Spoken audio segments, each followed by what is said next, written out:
Hello, I am here. It's just my camera is once again deciding it does not want to fucking play ball. So, we move. Just give me a second. Why?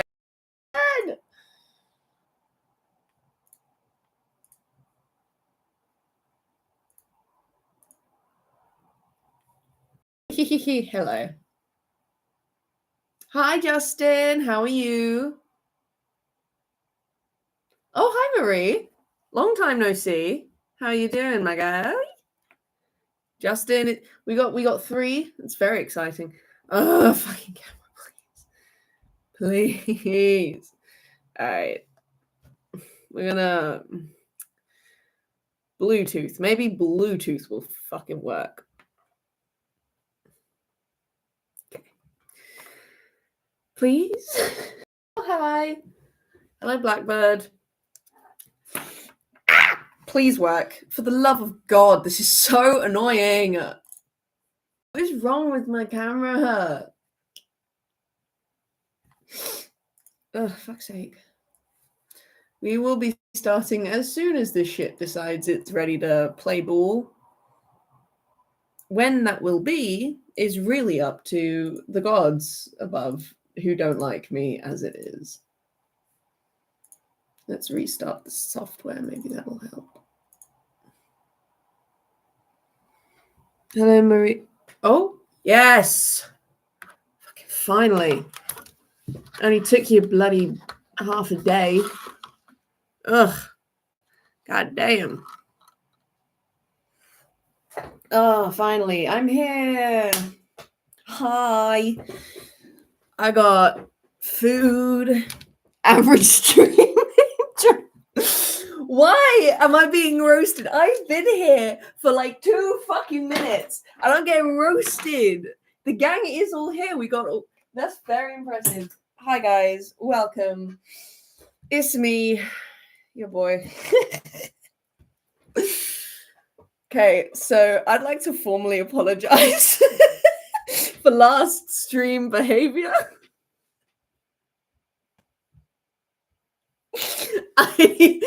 I don't have an excuse. I'm simply built wrong. And I was drunk as shit. I'm gonna tell you something right now. When I left my house, it's fine. When I left my house at 1:30 p.m. to go for coffee, that was the only plan I had. I did not plan on then going out for a fucking bender until midnight. Oh, it was with all my professors as well. All the people that used to lecture me.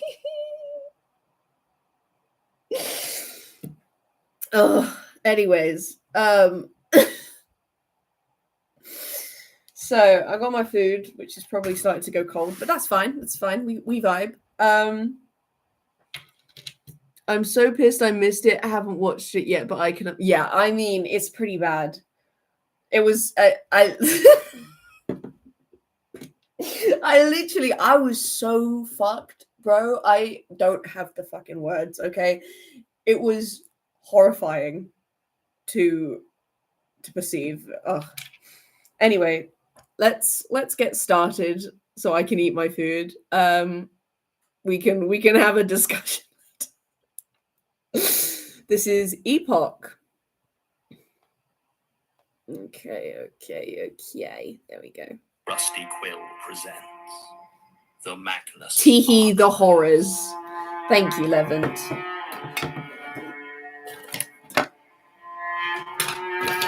Hopefully the sound is good. Episode 175. Epoch.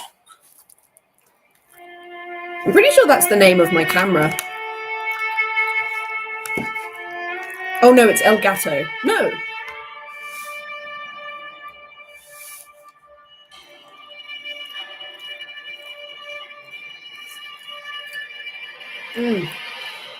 So I can reward this.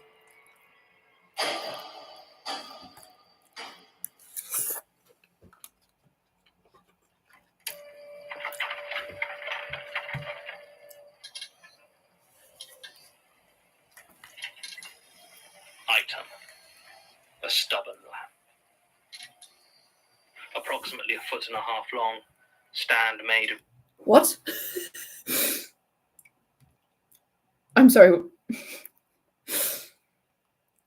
Okay, sure. Discolored brass with a crude fleur-de-lis pattern and slightly melted at base.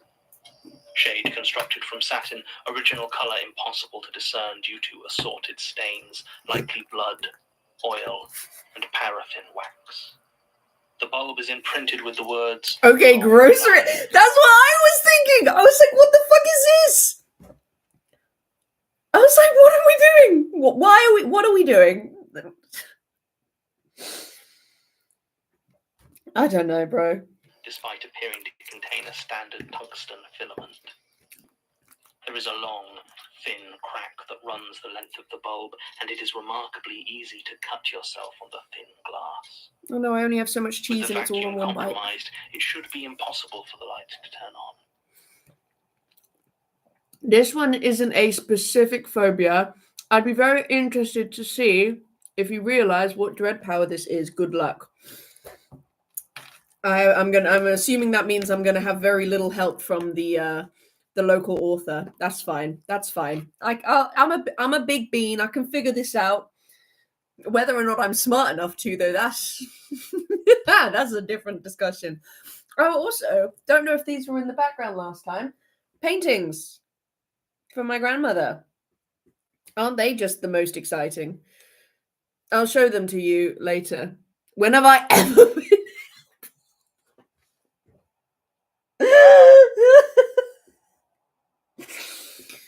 Bro, that needs to be a tweet. That's so fucking funny. Okay. The power cable is severed about 3 inches from the base of the stand and writhes like a beheaded snake. There is nothing in this place to power it. Despite all of this, a thin and sickly glow can be seen from underneath the lampshade, an irregular, pulsing light that casts rotten shadows on the piles of detritus and clusters of ash and bone that surround it. Where its sputtering illumination falls, the color drains from everything, leaving nothing but a faded grey. It cannot survive, but still it clings to its existence, destroying everything around it. It smells like death. Leah's fingers... Not gonna lie, not even I remember what this one's about, so... I mean, to be honest with you, this is the first time I'm hearing it, and I'm still fucking confused, so...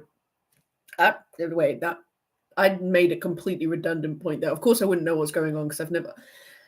I'm not at my smartest today. All right. Are worn and dry, their color painfully faded, save for a streak of scarlet that drops from her cut fingers as she furiously scribbles her findings into the notebook. The pages tear with the frenzy of her writing as she desperately tries to keep her thoughts alive. Fauna. A mouldering seagull. Larger than any related specimen to be found before the Anthropocene age, this bird has been rendered flightless by the tightly woven plastic netting that winds around and around its torso, digging into the skin beneath the feathers and bulging over the strange lumps and tumors that cover it. Its feathers have turned an oily black, and its vestigial eyes are pale and sightless, relying... The creeping rot. First one, she's scared of her mind becoming twisted and sickly, not seeing things the way that they actually are. Could arguably be imagery of what's it called? FYI, Anthropocene age is... Oh. Well, thank you kindly. I did not know that.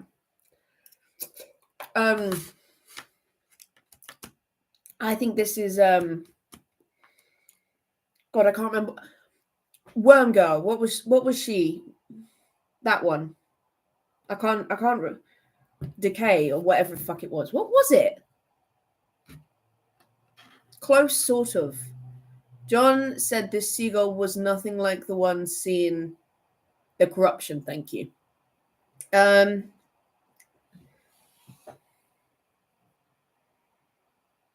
Death, maybe. Don't know. It's too early. I should stop. I should just listen. Prey makes as they traverse the noisy junk piles of the discarded landscape. Its beak has become hard, and its edges are serrated, allowing it to tear apart the tin cans and hard plastics that shield its food with ease. Oh shit! Did I actually get it? Many jointed, allowing it to move across the ground, and its throat is blocked with concrete, preventing it from crying, and letting it move among the ruins in complete silence. It nests in the rusted-out hollows of fleeing cars, constructing intricate shelters for its young out of corpse hair and wiring. Its eggs are rusty, covered in slime, and its chicks are born with plastic rings around their necks. They smell. That's fucking funny. No, I'm agreeing to shut up. Like ammonia and salt. And their name is meaningless, as there is no longer such a thing as the sea. Leah hides behind a cracked vending machine, waiting for the thing to pass. She knows it can hear the rapid scratch of her broken pencil, but it is all she can do to get it all down on paper. Another futile warning of a future that is already here. Item: a history book. Hardback, 8.5 by 11 inches and approximately 1.5 inches thick, although the number of pages is impossible to discern. The fuck do you mean approximately, Mr. Know-it-all boy? Just know how fucking they're precise. I want it down to the fucking millimeter, you little bitch. None of this approximately. Approximately is for people who don't have eyes coming out of their ears, okay? Approximately is for people who don't have a literal god fucking around with their brain as though it's some sort of play park for the ethereal, alright? None of this approximate bullshit. Approximately 1.5 inches. Didn't realize that we were in fucking elementary school. Sorry. He'd love to. He's not the one cataloging.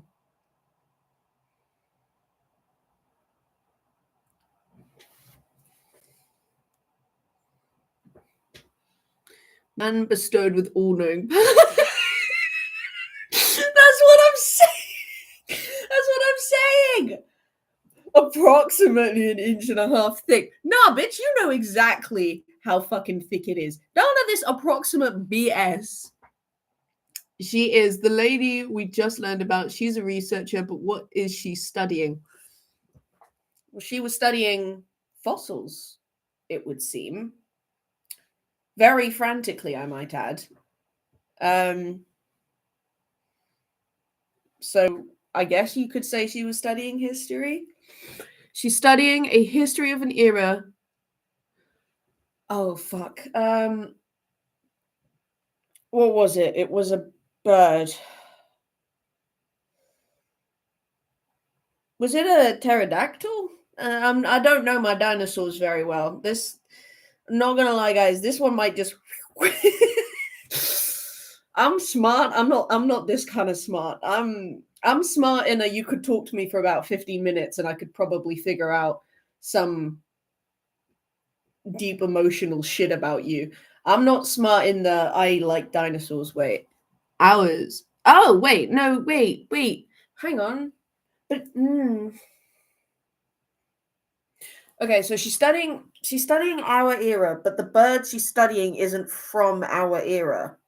She was a what's the fucking transcript?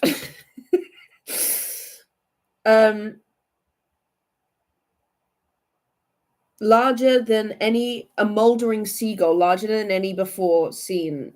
The bird is rendered flightless by the titan woven netting. Seagulls, I that's what I'm thinking, Blackbird. I mean, they're both they both have beaks way too big, you know. Feels very standard practice. I don't know. Levin, I feel like I'm gonna let you down on this one. I'm so sorry. I'm potentially extra himbo today by sheer fact that I've been I have spent the entire day smoothing this bad boy down to a perfect curve. See that shit? This is not an easy thing to achieve. And this is for Lom. I'm gonna do a little rose on it. Technically, I've already done that, but I didn't like the wood that I used, so I'm gonna do it again. Because my best gal only gets the best wood. I'm sorry, I don't know why I did that. That was horrible. I'm so sorry. Please, can we all just pretend that didn't happen? I don't want that on my record. Here's the prototype.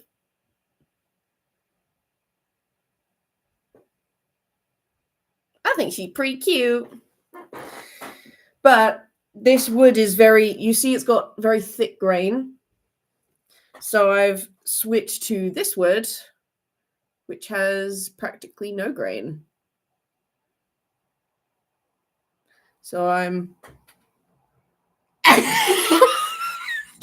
That's what I'm saying. I'm like extra himbo dumb today because I spent the whole day making that.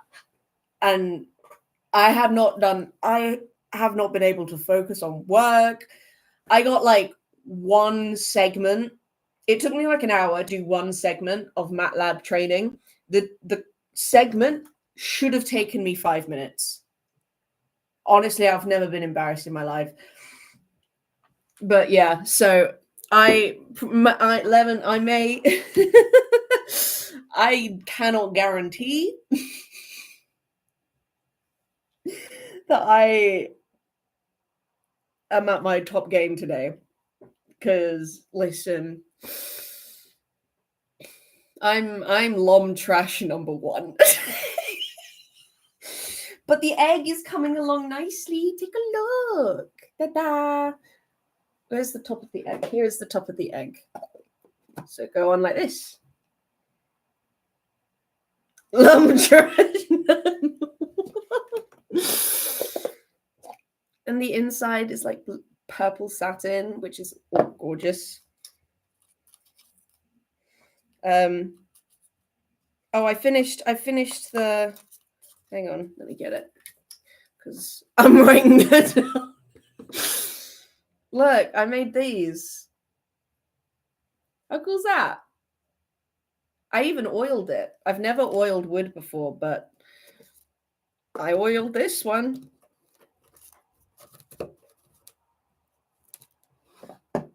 Anyways, there's the egg.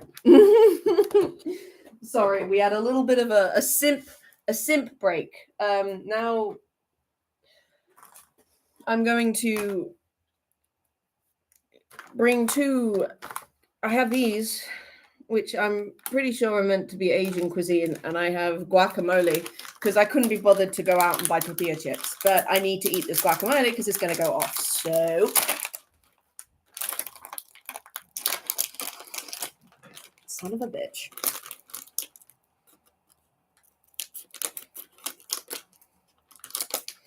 Oh yeah. Oh shit. Yeah, but the whole point of me stopping in the first place was to say that I'm terribly sorry, Levin, but I may not get it. Hopefully I will, because I hate it when I don't. I feel like I've disappointed you if I don't get it. Its dust jacket has long since been lost, and what remains is wrinkled maroon cloth over soggy bookboard. The faded letters of a partial title can be seen embossed into the spine. The words, "A Brief History," oh, thanks, Levin, can be made out clearly, but the rest has been burned away. The spine is cracked and broken, but the volume itself cannot be opened. The book has clearly been submerged in some sort of fat or binding agent, and the paper within it has fused together into a single, indistinguishable lump of pulp. Into what? Oh, the wet pulp. mass within it retains sufficient moisture that if the covers are pressed upon, a thin rivulet of clear liquid will run like tears down the book's cover.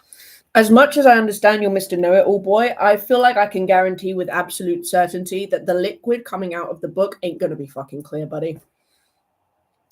You may think it's clear, it ain't clear. It ain't clear, bro. I'm just saying.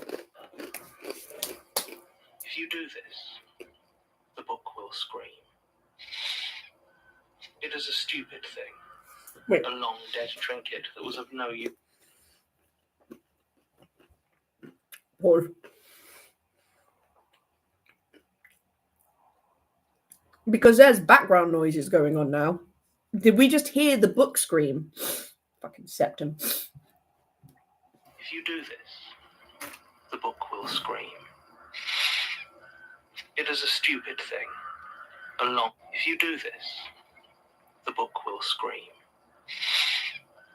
It is a stupid thing.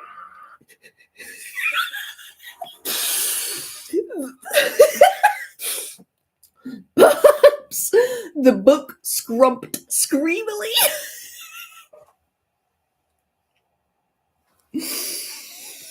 Always remember. Yeah, that's what I mean though, because it's like, obviously, most of the time you get a little bit of background sound being like, yeah, they're there. So it's like, I know they're there, but I just wasn't expecting to actually, when he said, if you like squish it, the book will scream, I didn't expect someone to then test the theory. The poor book. I feel so bad for it. He went, if you do it, it'll scream. And then someone went, bet. That poor fucking book, bro. It's trying its best in this fear-ridden world. Oh, fuck. That's funny. A long dead trinket that was of no use to anyone even when it puffed itself up with the fatuous intellectual dribblings of those who believed the past was any defense against the future.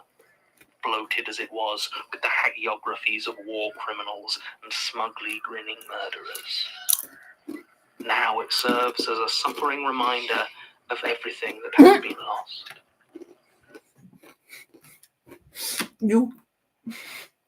You can't tell me Martin enters the worm basement Blackwood would not test it. No, you're probably right. Which is to say, nothing of value. Leah hates the book. She cannot shake the feeling that once, long ago, she read it, seeing within its pages the stark importance of taking action, of trying to change the world for the better and avoiding the dead, nightmare future that kept her awake at night. But it was doomed from the start. You keep squishing the poor book! For fuck's sake! I just noticed that in the background, the book is still screaming. She cannot shake the feeling that once, long ago, now it serves as a suffering reminder of everything that has been lost. Which is to say, nothing of value. Leah hates the book. Clearly. She cannot shake the feeling that once, long ago, she read it, seeing within its pages the stark importance of taking action, of trying to change the world for the better and avoiding the dead, nightmare future that kept her awake at night. But it was doomed from the start. And those that salivated... She really hates this goddamn book. Oh, fuck. That's so funny. That has no right to be as funny as it is. Brother.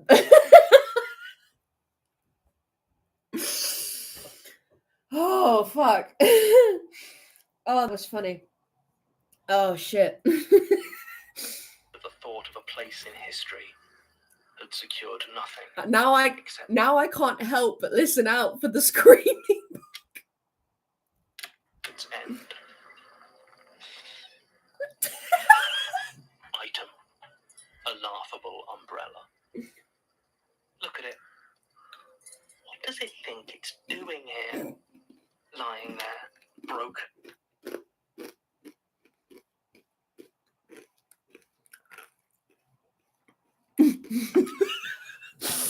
I was about to say, bro, this bitch is really just a hater. In and out. You know, I like the consistency. A laughable umbrella. Not then coming for its whole fucking existence. What does it think it's doing? Look at it. Bro, what did this fucking umbrella do to you? Goddamn. Man, fuck this umbrella. Oh my god, why? This has no right to be as funny as it is, but I find the visage of a random person being in the fear hellscape and the soul and like the general vibe of this hellscape is that there's just a searing hatred for all the inanimate objects which were unfortunate enough to find themselves located here.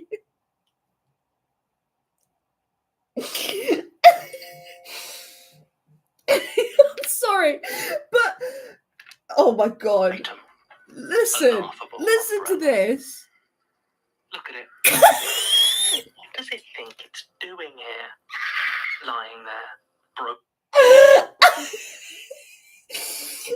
Oh my god.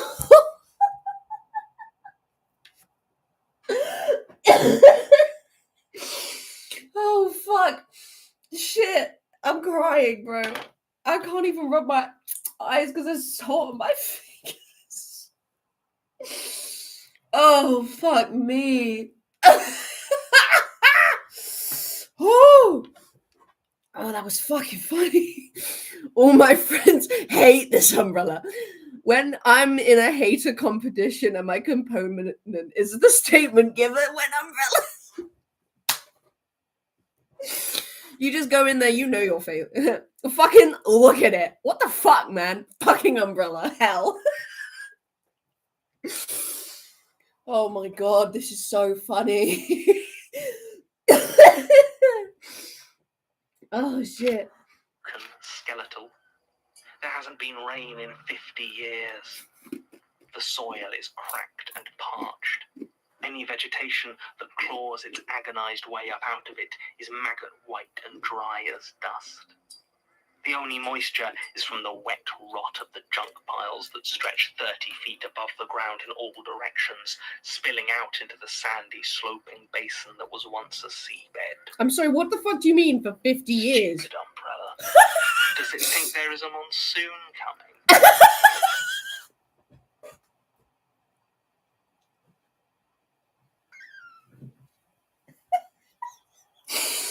I can't. I actually can't. Why is this so funny? Oh,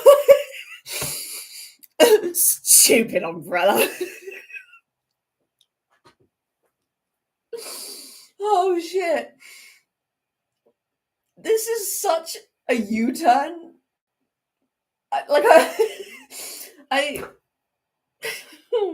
I actually don't know how to feel at all. I like to think this isn't even apocalypse related. If this statement giver saw that umbrella before the world ended, they would still utterly despise it.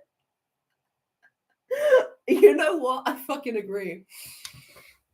I am a little bit, however, concerned about the fact that she said it hasn't rained in 50 years. The fuck you mean, bitch? 50, 50. I listened to this statement at like 11 a.m. in bed and awoke to this God honoring hating, stubborn lamp, weird bird, screaming book, this bitch. Next this statement giver is gonna start coming after Martin, start gonna be like, who's this man? Who the fuck does this man think he is? Being a man with a penis? As if we need any more phallic shaped objects. Well, who does he think he is? And Martin's just sat there like, what the fuck is going on? Because he's hearing it come out of his fucking boyfriend, and he knows it's not his boyfriend, but it's like, it's like, what the fuck? Who would win, me when Peter Lucas, or statement giver when umbrellas? Honestly, I'm gonna be so real with you. I think this is a unstoppable force and an immovable object kind of scenario. Sorry, Marie. But you say that, but I don't know. Because Marie really does have quite a deep loathing for Peter Lucas.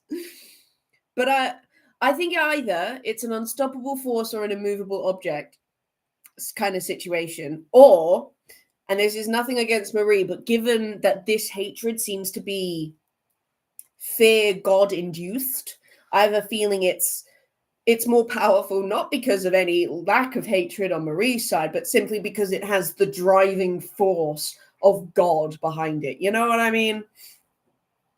I don't know.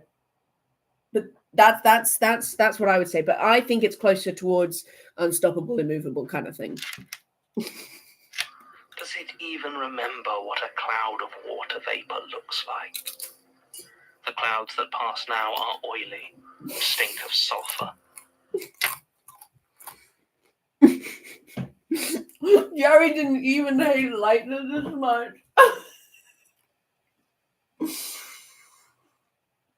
Every time I pause, I almost forget how good it is, how fucking funny it is, and then she speaks again, and I'm like, bro, I can't. I do have a deep-rooted hatred for that fuck-ass ex-sea captain turned shitty average landlord, but this is a tough competition. That's what I'm saying. It's like either you're equal or literally by the power of being hatred infused with a god, they may have the upper hand on you. That's all I'm saying. But that's nothing to say. That's not to say that your quantity of hatred is subpar in any way. Oh, no. I would never insult you like that. No. Your quantity of hatred is abundant. You know, don't feel bad about yourself because a God-infused hating statement giver really hates an umbrella. Don't feel bad if your hatred. You're welcome, buddy.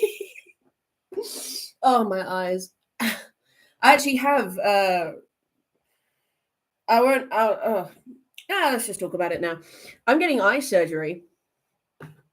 So that's going to be fun. I'm getting eye surgery. Daily affirmations to me. Yeah. My level of hatred for Peter Lucas is good. It is abundant. It doesn't matter if it's not as big as a God-infused hating statement giver. But yeah, I'm getting eye surgery on the 22nd of January. But if you think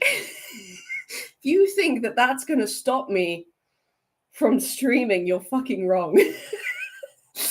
I have acquired, hang on. In fact, I'm actually going to set it off now to show you. I have acquired a software that will speak your comments so that when I'm temporarily blind and cannot see because it will hurt to open my eyes because someone will have gone in and cut my fucking eye and my iris with a laser because I'm getting laser eye surgery, I'll still be able to hear your comments. If you want to try it, one of you send a comment, see what happens.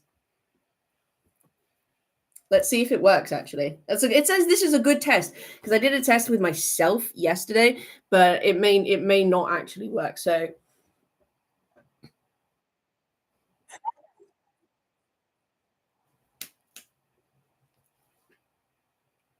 like that.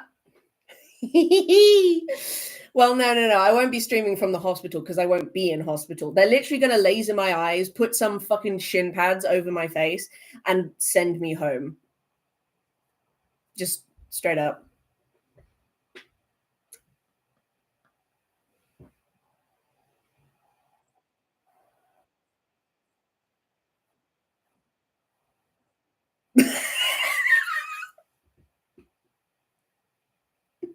So I'm going to be sat here like this, unable to open my eyes, and then I'll be able to hear your comments. So, yeah.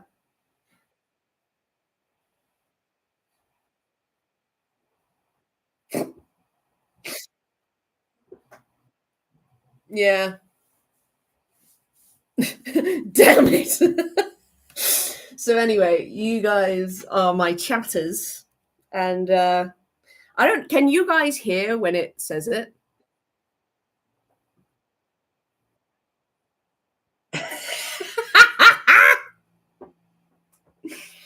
So you can't.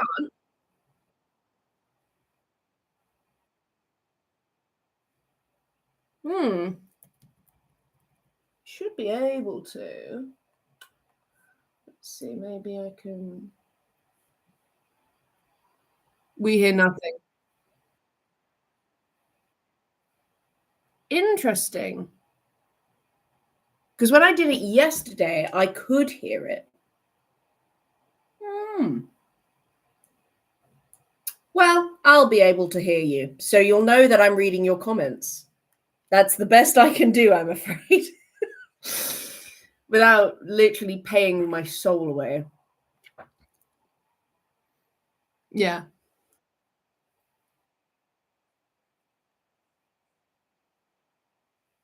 Surprised it doesn't.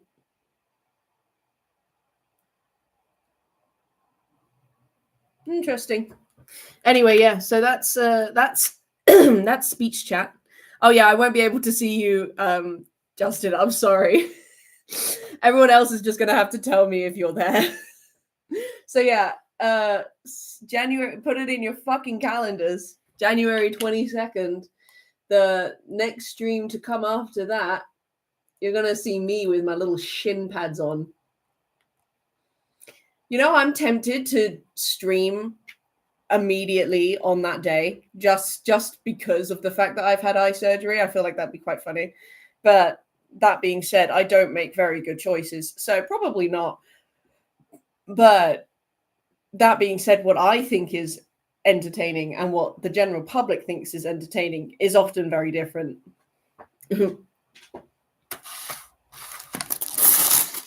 I got stubbies. Anyways, that's gonna be that's a thing. For sorry for the distraction, but yeah, I'll be able to hear your comments, and that way we can still interact. That is surprising that you can hear it. I can't wait for ice. Exactly, dude. That's what I'm saying. Like, can you imagine the fucking cover? We got Mothman. We got me in my fucking celebratory gown, which I need to actually change the front cover of. Hopefully, it shows the gown, because otherwise, that whole thing for fucking nothing. Because I don't have any pictures of me in the gown. Because I'm a dumbass. Yeah, it's gonna be me, and it's just my silly little shit. Okay, guys. Waiting for you to stop paying attention. The clouds that pass now are oily and stink of sulfur. Oh yeah, we're insulting Waiting an umbrella. for you to I stop forgot. paying attention before they climb down your throat and settle in your lungs. Ew. Perhaps this idiot apparatus thinks it can protect from the relentless heat of the sun. Ah, yes, the full range of human form. Mothman graduation drunk ice. Yeah. I see no issue with that. But its fabric is torn and ruined, hanging from the snapped metal limbs, desperate for a breeze to stir it from its complete stillness. Take a moment to sneer at this corpse of an umbrella, and wish for a moment you had water enough within you to spit on it. Leah can barely tell what she's writing. Fucking gag, bro. She really hates this umbrella. She's literally tearing her page, trying to write down everything she hates about this umbrella. Like, that's the devotion level that we're seeing here. It's very impressive. Anymore. The catalogue of horrors she's compiling, this report on everything for nobody. But what else is she to do? What else can even come close to quelling the fear that suffuses her existence? And what is that fear exactly? Because right now she just seems like a really fucking angry individual with just a lot of rage, you know? I feel like she needs a therapist. But that's me. That's just me. That's just my thoughts. That lives. Something lives in the Anthropocene age. Not a twisted reflection of a natural world, not a parasite or a scavenger or a cockroach, but a native. Something born in the sloping shells of sagging concrete towers that tastes the tang of rusted iron in the air and knows that it is home. 14, isn't there? Something that does not know or care what a human is any more than mankind thought of the creatures that once lived Or in the 15 shells if you they count found on the extinction. beach. It moves through the stacks of garbage like a beetle through filth, and its smile is all too familiar, though its eyes are dark. Yeah, every character does. I agree. It cannot be seen in its entirety, for it keeps itself covered. But its long, unfurling tongue may be seen emerging, pink and bristling with long, hair-like taste buds, hunting for something old enough to eat. It whispers to itself in the dark, and sounds like snippets of old toothpaste commercials and adverts to join the army. It is hard to tell if there is more than one, but either there are several of them of different sizes, or there is just the one, and it is getting bigger.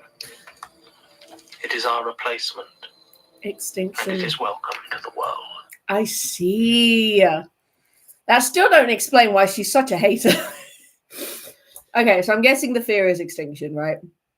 I mean, makes sense if she's so fucking gagged about the era that we're in.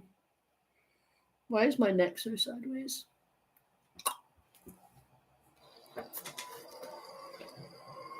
Even if Leah had known, if she had had time to warn them, who would have believed her? Who would not have laughed her out of her life if she had described the horrors that were to come in their true and vivid detail? There is no one left to warn, though that does not slow her hand even a moment. She ignores the burning pain in her forearm, where the thing's rough tongue has torn a section of her skin clean off. Item. Bitch. I'm sorry, what? Oh, shit. I thought that was her tongue. I was like, bro, what the fuck happened to your tongue that it's that fucking rough? And also, stop licking your arm. If it's causing your skin to come off, bitch, just stop licking it. Like, you don't have to. I misheard. The creature's tongue be doing that to her. That makes sense. That makes a lot more sense. Rotten bone. Whose is this? Pale white and stained with thick black tar. Yeah, so a cat. Human bone, that much is clear. Too big to be a child's, at least.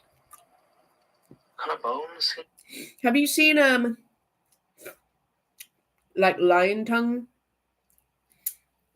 Those things are fucking viciously, like, they're straight up sandpaper. Yeah, I'd hope so.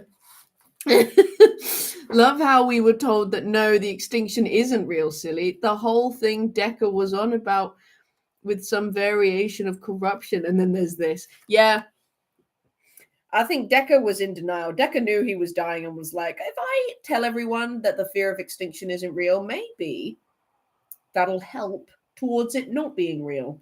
Because that seems to be the kind of energy we've got in this, where it's like, if you don't believe it, it's not true. Which is kind of what John was doing in season 1. Oh, yeah, I forgot. Thanks for that. I forgot that that was a thing, but you're right. Yeah.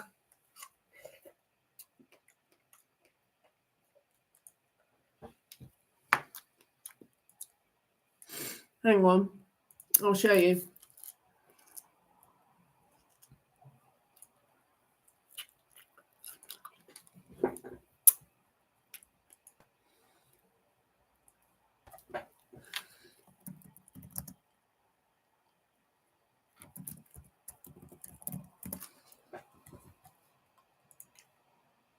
Horrifying bastards. Look at this shit. What creature needs that many fucking teeth?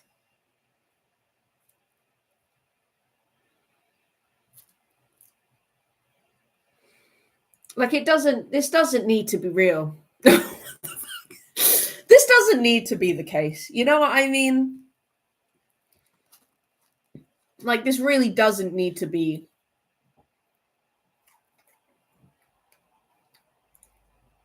the situation. Why do they even need all that? That's what I'm saying. I like this one. He looks so silly.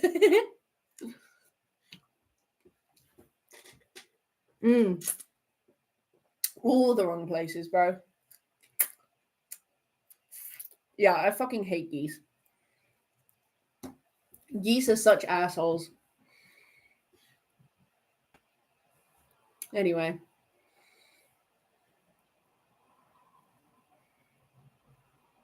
I wonder, actually, let's do that. Let's do a little test. I want to know if I share the tab. Who decided to give them that many? What I want to know is if you guys talk now, can you hear it? Because you can see the software. Like, can you hear my computer now? I'm curious. I don't know. I've never done this before. Oh yeah, this, by the way, this is the.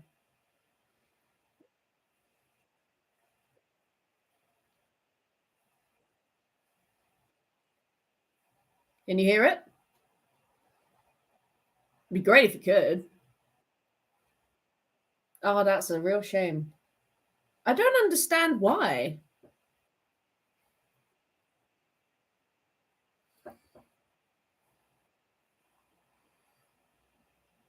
How fucking odd.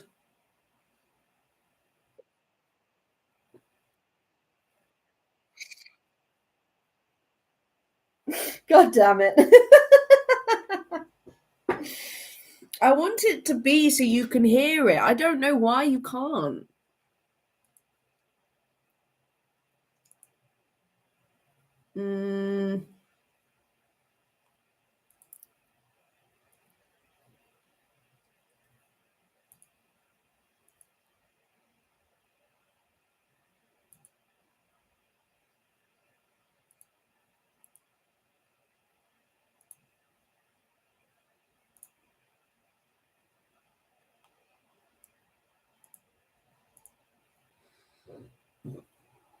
It's annoying.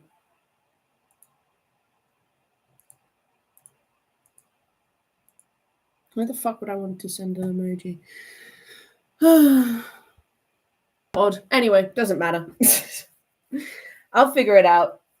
Maybe I can get speech chat up on my computer, on my phone. Wait, no, that wouldn't work either because I've only got 2 phones.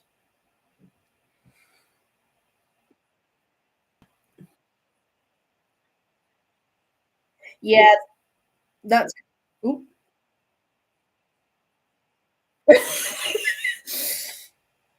I just think it's really fun when you can like hear the guy saying it. I don't know, it's just fun.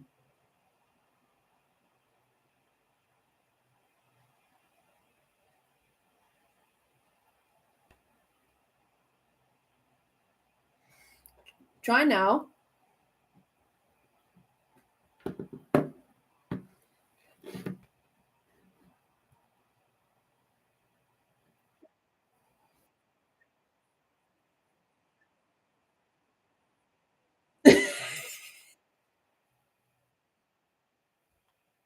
Hang on, hang on, hang on, hang on. I need to get rid of it on there.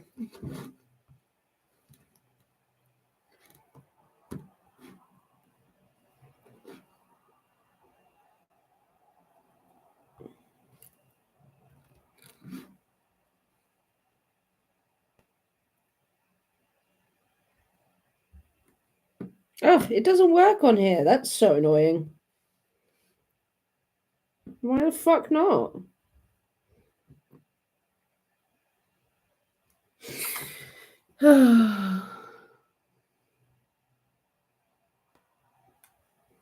Yeah, it's gonna be fun. Ugh.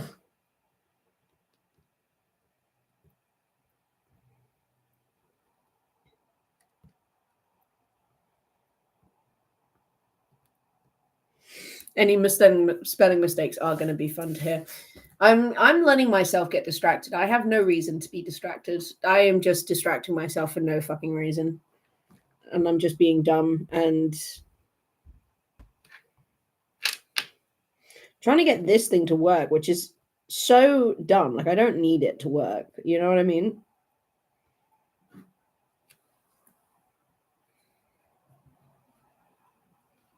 Yeah. Oh well. Anyways, maybe maybe they have like an app or something. Familiar. I don't know. The shape of it echoing. Can a bone? Oh yeah. Pale white and stained with thick black tar. A human bone that much is clear, too big to be a child's at least. Can a bone seem familiar? The shape of it echoing through your mind like a face seen only in dreams. It may be followed up to a rib cage, still sticky in places with soapy cadaver fat, and closing around a crumpled beer can where the heart should be. There's a skull as well, yellowing in the thick dust of the open air. Strange. Everything here is either bone dry from relentless heat, or damp through from decomposition and stagnant decay. Lifeless yet decaying. The world we've left behind. Jesus. Leah considers the bones for some time. Does she know them? Are they hers? I don't know. You tell me, eye guy. Forceful in her warnings, might they still be alive? Her pencil is broken, but her notes, her warnings from this new world are far from complete. She snaps off another rib and continues writing.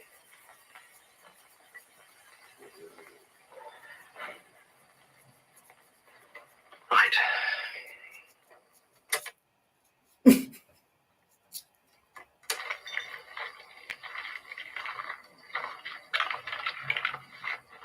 You know what?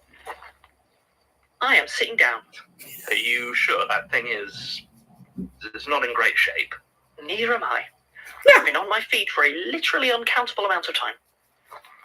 You know what? Fucking go off, King. How is it? Great. It's great. Lovely couch.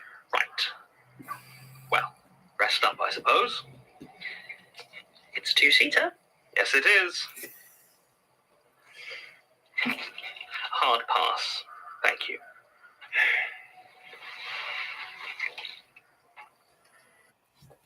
Martin, this is an extinction domain. Martin, don't sit on the count. Martin!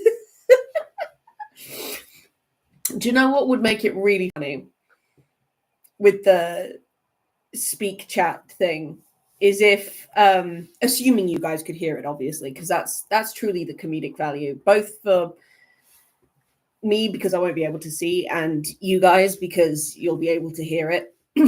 But if whenever anything was in capitals, it's shouted instead, so it would just be like, Martin, this is an extinction domain. Martin, don't sit on the couch. Martin!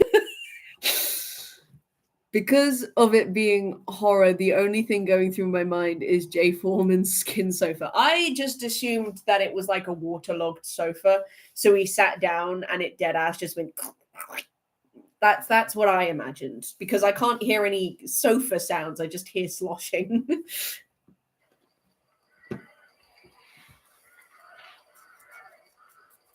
What's it like? What? This place is... its statement. Nothing too surprising. It's a domain designed to eke fear out of those afraid of a world destroyed by human hands. It dwells on it.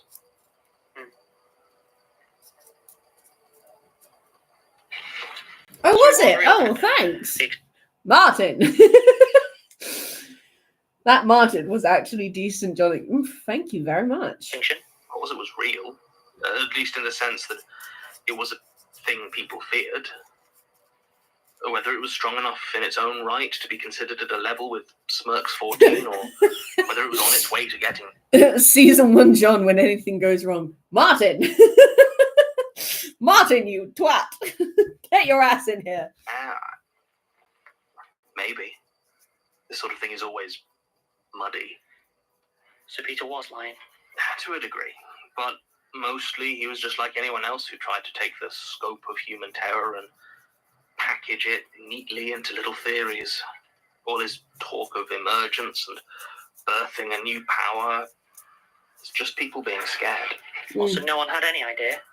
Martin, I have the whole scope of human knowledge available to me, and I'd struggle to give you a simple answer to most of this stuff. And even if I am omniscient, I'm starting to realize that doesn't mean objective. I guess it's hard not to bring your own baggage to this sort of thing. I don't know if it could even exist without the baggage. You want to talk about psychological projection, try viewing the metaphysical world through the lens of a being that is, by its very nature, a reflection of your own obsessions and fears. Yeah, all right. I get it. But what about the real world? Were they right? I'm not sure I follow. I mean, right, if none of this had happened, if the world had just carried on, what would have happened? Was all that fear justified? I can't know the future, Martin, not even a hypothetical one, but you know what was going on, what was happening. Out of everyone, you're the best place. You've got the info to make a pretty damn educated guess. He makes a good, valid point. I don't know what you want me to say, Martin. Yes, it was bad, worse than most people thought, and things were only going to deteriorate. Was the end of humanity actually imminent? Probably not. But we were well on the way, and it would have been the end of an awful lot of things. So you don't think it would have been the end of the world? The end of the world. Now there's a concept. Everything ends, I suppose. Even this place can't last forever. Eventually, it will die as well. You're starting to sound like Simon. No. He was always looking towards the infinite, but I'm not sure there is such a thing. If I try, I can see the edges of reality, but I can't hold its full scope in my mind. And beyond it? Beyond what? Reality? Yeah. I don't know. Maybe nothing.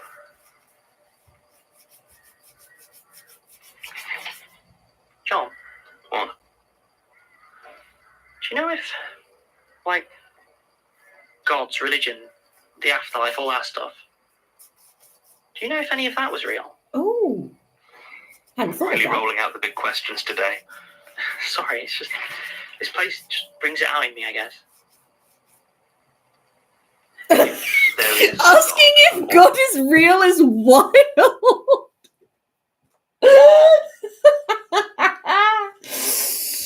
You know, honestly, I feel like I needed this conversation to happen because I'm gonna be 100% real with you guys. I am happy.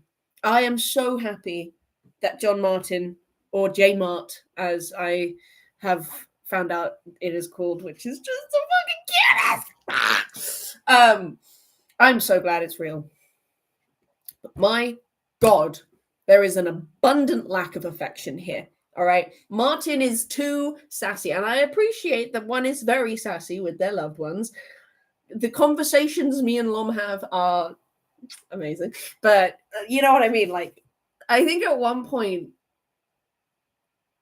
I can't even give you an example because they're just so fundamentally odd and so very us. But it's like, guys, just hold hands for a little bit, okay? Just like give him a little cheek, just a little, you know, just little, just. I just asked John if Beyonce was actually part of the Illuminati. To be fair, that's going to be one of the questions people would ask the sum of knowledge. I mean, I feel like, well, because the whole thing with religion, right? Like when you, I mean, there's over 3,000 gods, and there's probably more that just haven't been recorded, right? So it's clear that the whole concept of religion, you know, not even discussing whether or not it's real or not, because that is a very heavy subject that I don't want to get into. But the whole concept of worshipping a specific god or set of gods, and you know, following slash creating slash whatever with a religion, it's to explain things that are unexplainable. It's like how a lot of, like, for example, the whole concept of the ancient Greek gods, right, actually came from the fact that before what we consider ancient Greece, which is like, you know, when Homer was alive and stuff, there was actually a time called the Greek Dark Ages, which is a very inaccurate name because these guys were they made the beautiful temples, they did a lot of really and had amazing technology, and then like a lot of the ancient civilizations that were around at that time, they just disappeared. So then when people like Homer showed up, right, they had these there were these unexplainably high tech buildings that couldn't be explained. And to anyone, like, literally, like, imagine, right, you go to a new land and suddenly, right, there is just the most amazing buildings you've ever seen, and you cannot conceptualize how anyone could possibly have made it. The next logical leap from that is that, well, someone didn't make it. This is a higher power. This must be something that only higher powers are capable of creating, because this is clearly not something that just anyone could make. Someone remind me to write my demon theory headcanon in the server later at work right now. Absolutely. So basically, just like some people think the pyramids are made by aliens or some shit. Yeah, exactly. So it's like, you know, and it makes sense. Like, if you see something that is inexplainable with the current knowledge that you have, it's more difficult in this day and age because we have such an in-depth understanding. So it would be easier to justify those things and try and come up with a logical explanation of them. Back then, if the most advanced tool you had was a hammer, which was essentially a stone with a piece of wood shoved into it, and you saw these beautiful, intricately carved marble temples, you'd be like, that cannot have been made by, like, the difference in the technological abilities is just abundant. So you wouldn't be like, oh yeah, humans made that. No, you would assume something else must have made it, because with the current tools that your civilization has, this isn't possible. So, you know, what other explanation is there? Next best thing, they were made by a higher power. These are the places of gods. And so that's where the whole idea of Olympus came from, to be honest, was the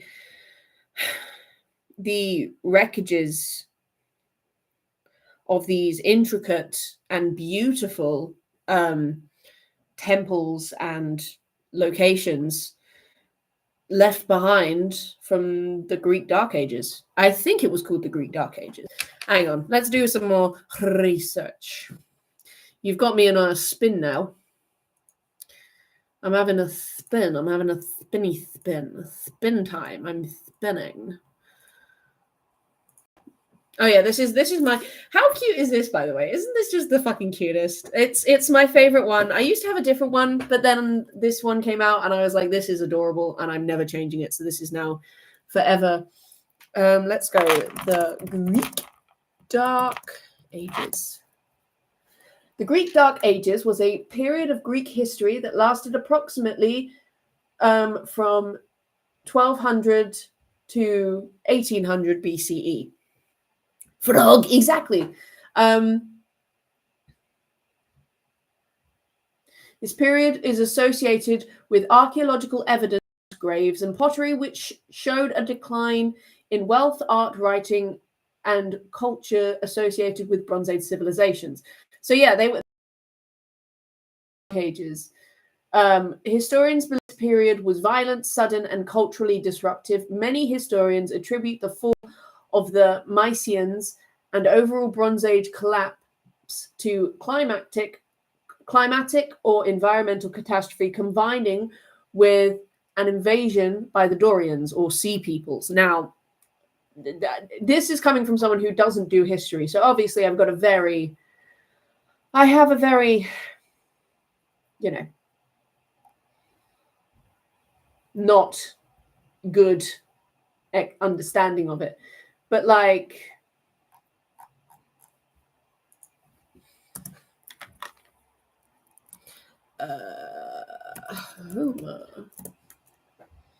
Homer, the author of the Iliad, also lived during the Greek Dark Ages and partly responsible for the language. Wait, maybe I'm getting some stuff mixed up. I feel like I'm getting some shit mixed up because he came.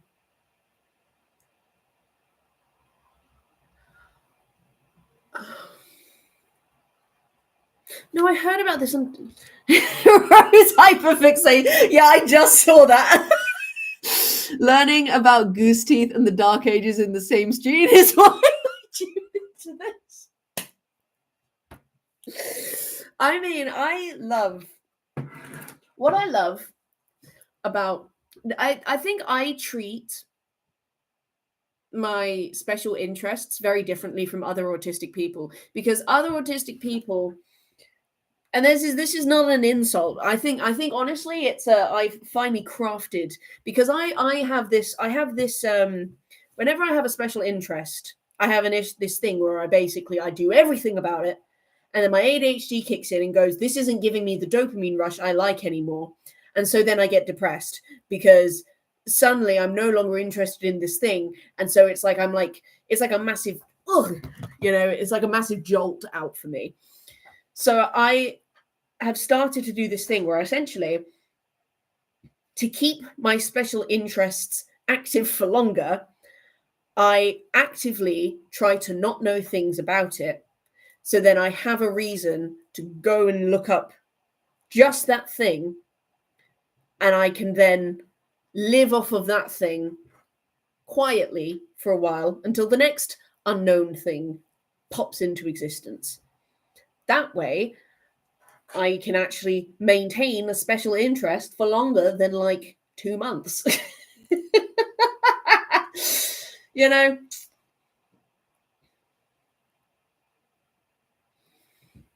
Yeah, because... But I like learning about everything. I know I saw it. I saw it somewhere. Hang on. Oh no. I still see your shadows in my room. Cubs. Cubs. Jesus fucking Christ. My phone just had a seizure. Good God. Sorry that you all had to witness that. Oh, yeah. Okay, so it was a video I saw, which was a stitch. So this is why I write. There's no way I can know everything about a story still being written. Exactly, and also it just makes it more fun for me because I like for example, up until recently, I had this image of Odysseus being like one of the very rare cases of like a non-toxic male hero in Greek mythology, right? Because of how devoted he is to his wife. And then the other day I found out that in actuality, no, that's just a small snippet of it. If you were to thoroughly read the story of Odysseus, there is actually evidence of him cheating on his wife several times that is just in a different part of the story, and a lot of mass culture doesn't talk about it as substantially, because when they're talking about Odysseus, they mainly talk about the Odyssey, because the Odysseus is the main character of the Odyssey, and in that he only cheats technically, because there's a lot of debate around whether or not. Sorry, I've gotten distracted. We will talk about that debate. Let me do this so I remember. In just so I can let go of my phone. Look at the video and then I'll get back to that debate. Yeah, so it was someone saying me at the age of 22 when I found out that the Trojan War was a part of mythology and didn't actually happen, right? Are you shitting my dick? Here's something that might completely change your understanding of human history. When you think of ancient Greece, this is probably what you think of, right? Socrates, Plato, Pythagorean theorems, just like intellectual olive oil vibes. But this is not the ancient Greece that Homer was born into. Homer, who wrote the Iliad and the Odyssey about the Trojan Wars, was born before this during the Greek Dark Ages. What? There were Greek Dark Ages? So before the people that we think of as Greeks, there were the Mycenaeans. They were incredibly advanced. They built these massive palatial compounds. That's where I got it wrong. Sorry, my mistake. There was the Mycenaeans. They were super advanced. And then we had the Dark Ages. That's when they were like, oh my God, look at all these buildings. These are fucking incredible.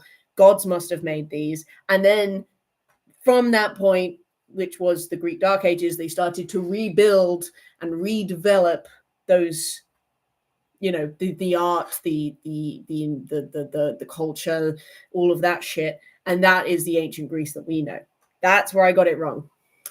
My bad. Technology, and then suddenly they disappeared like most other Bronze Age civilizations around 1200 BC, and we have no idea why. Greece is plunged into a dark age, they lose the written language, and so Homer grows up around these ruins of palaces that they couldn't build. Of course these men were gods, and we would leave it at that, except we found Troy. It was a real city, and so even though this is a work of fiction, there was probably some truth to it with the Mycenaeans going to war. Anyway, yeah, so I saw that, and that then has inspired this. Anyway, back to this debate. So there's a lot of debate. Hang on, let me stop sharing my screen for a second. There's a lot of debate about whether or not Odysseus does cheat on Penelope, specifically in the Odyssey, because any affairs or cheating that goes on in previous work is definitely him cheating. But the issue is so in the Odyssey, from what I know, at least, and again, this is based off of minimal understanding because I like leaving things in the dark. From what I know, outside of marriage, Odysseus has sex with Circe, who is a sorcerer on Circe's island, and Calypso. Now, Calypso is almost definitely a situation of a power imbalance where he was basically had no choice, because she was one of the daughters of Kronos, who is, by the way, the father of Zeus. He was the Titans, and he's in Tartarus, right? So Kronos swallowed all of his kids except for Zeus. He swallowed a rock instead of Zeus because his wife tricked him. Zeus grew up, fought Kronos, forced him to throw up his kids, I guess. They fought him, they beat him, they sent him to Tartarus, and thus began the Greek gods, right? Olympus and all of that. But Calypso, from what I looked up, was a titan of some variety. I can't remember specifically. But basically, she was punished. She was sent to this island alone. She's immortal. She can't die. The gods can't die. So she was sent to this island all alone. And so she just lived there, right, by herself in this island that very few people could find. When Zeus punished Odysseus for killing Helios's cows, the golden cows that are immortal, he cursed him to get stuck on Calypso's island and not be able to leave, right? And Calypso, who again is a god, has godlike powers, was like, I love you, come to bed with me. You know, Odysseus didn't really have a choice in the matter. So that's kind of not really up to debate. That's very much on the rapey side of things. But with Circe, it's a little bit harder, right? Because this one's more debatable, because for context with Circe, what happened was Circe turned his men into pigs. He ate some mole that was given to him by Hermes so that he wouldn't turn into a pig if he drank the wine that Circe gave him, and then was essentially like, turn my men back or I'll fucking kill you. And she was like, okay, fine. And she was like impressed by his capabilities, I guess, and was like, come to bed with me. And had a whole ass child with her and stayed on the island for a year, which is kind of insane. But I query whether he also had very much choice about the having. If anyone wants easy to digest history stuff, I highly recommend. Yes, I love Sarcastic Productions. They're my fucking favorites. I love them. They are fantastic. But yeah, has a kid with Circe and stays on the island for a year. But I query, did he really have a choice about Circe either? Because again, Circe is a very powerful sorceress. And to be honest, he was kind of on thin ice that he managed to outsmart her in one way. You know, did he have sex with her because he wanted to, or because he didn't want to upset her and then make her go, you know what? I was going to let your men go, but now, and then, right? I don't know, because I haven't actually read the Odyssey. I'm getting it for Christmas, so that'll be fun. But so, because again, these are both two kind of debatable. With it's like yes, technically, unlike Calypso, he did have a choice here, but it may have been a situation where yes, technically he had a choice, but it was like the lesser of two evils, because having sex and thus cheating on his wife versus not having sex, potentially dying, never, and his men being eaten, it's like, so I would have to read it more thoroughly to be able to debate on it any further. But from what I understand, that's what I understand of that. But yeah, I always thought that like Odysseus never cheated on his wife. Yes, he did. In the Iliad, he did. In fact, let's share the screen again.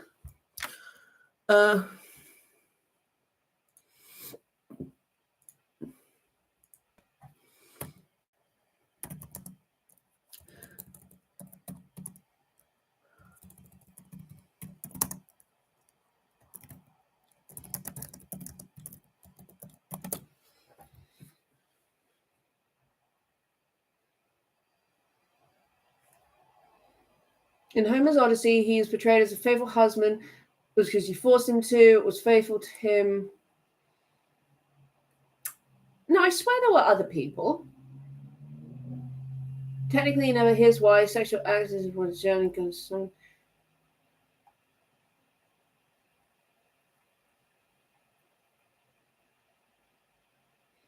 No, I swear there were 2 other people.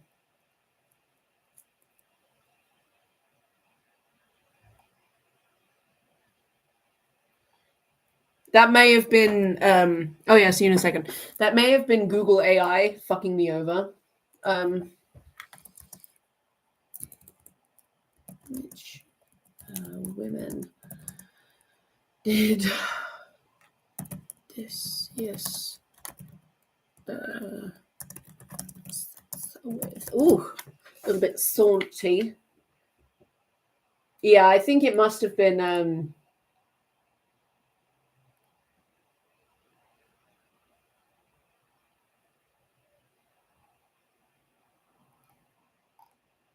enjoys. Yeah. Go fuck yourself, mate. Enjoys my ass.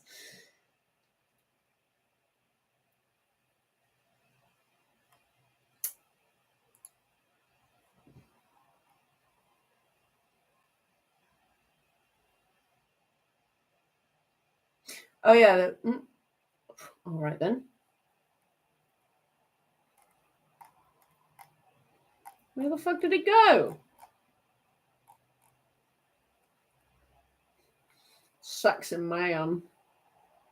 Had a few mistresses. Being classical.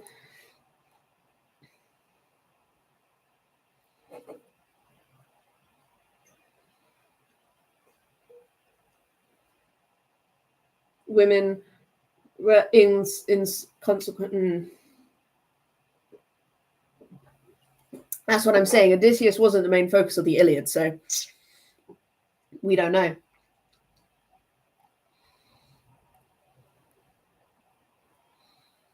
Yep, Circe.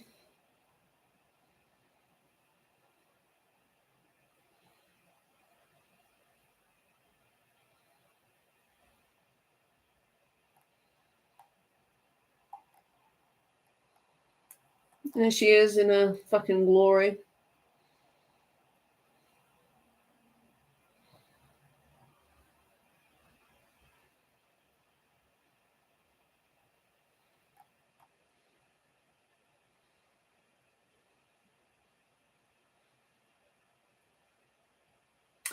Oh no, I remember that this bit. No. Okay, so the thing with the daughter is he showed up. He showed up on the island, and by that point he had lost his clothes. By that point his underwear were like shredded wheat, okay? He had been wearing the same fucking clothes presumably for like 20 years, right? They had no chance against the ocean anymore. So when he shows up on this island, he's completely naked. The handmaids are screaming because they're like, there is a naked man just on the beach. That's not normal. This princess is like, hang on, gives him clothes, and then is like, do you want to like come with me? You know, see my dad. He's like the king.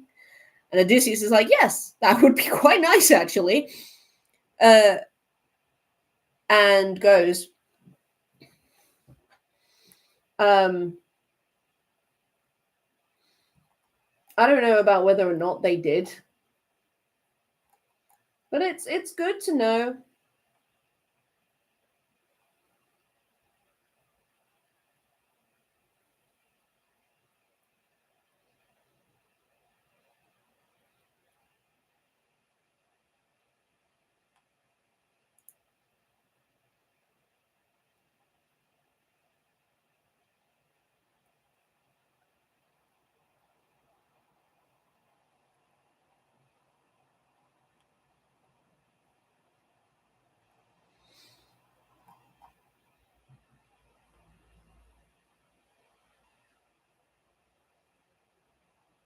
Mm.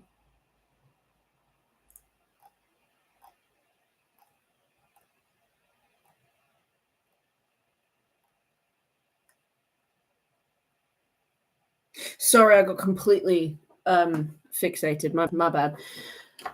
I apologize. Oh, my eyes hurt.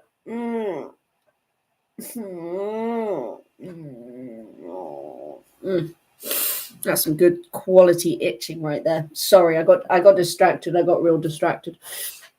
Yeah, I think Google AI fucked me over and told me shit that wasn't real. Gonna lurk for a while. I just realized I'm very. Yeah, you do what you gotta do, Spooky. I'm just here. Should probably actually continue.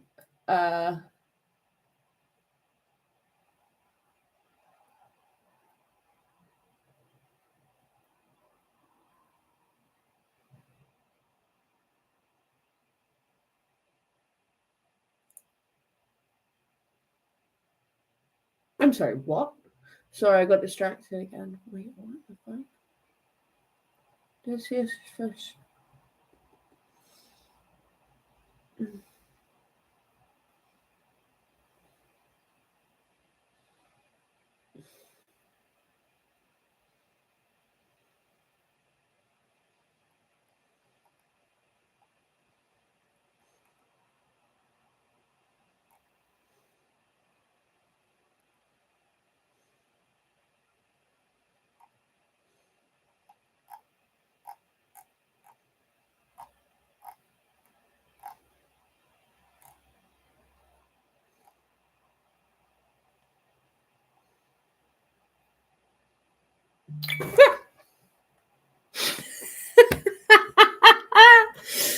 Let's get the shit out of me!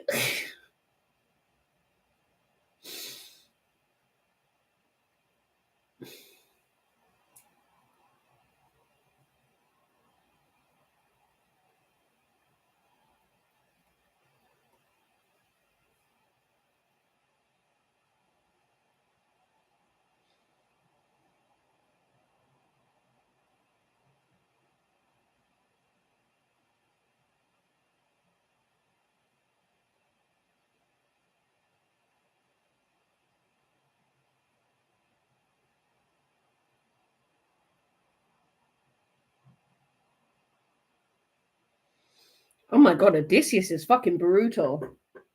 So after he kills all the suitors, apparently Odysseus tells the serving women who slept with the suitors to clean up the mess of corpses and then has those women hanged in terror.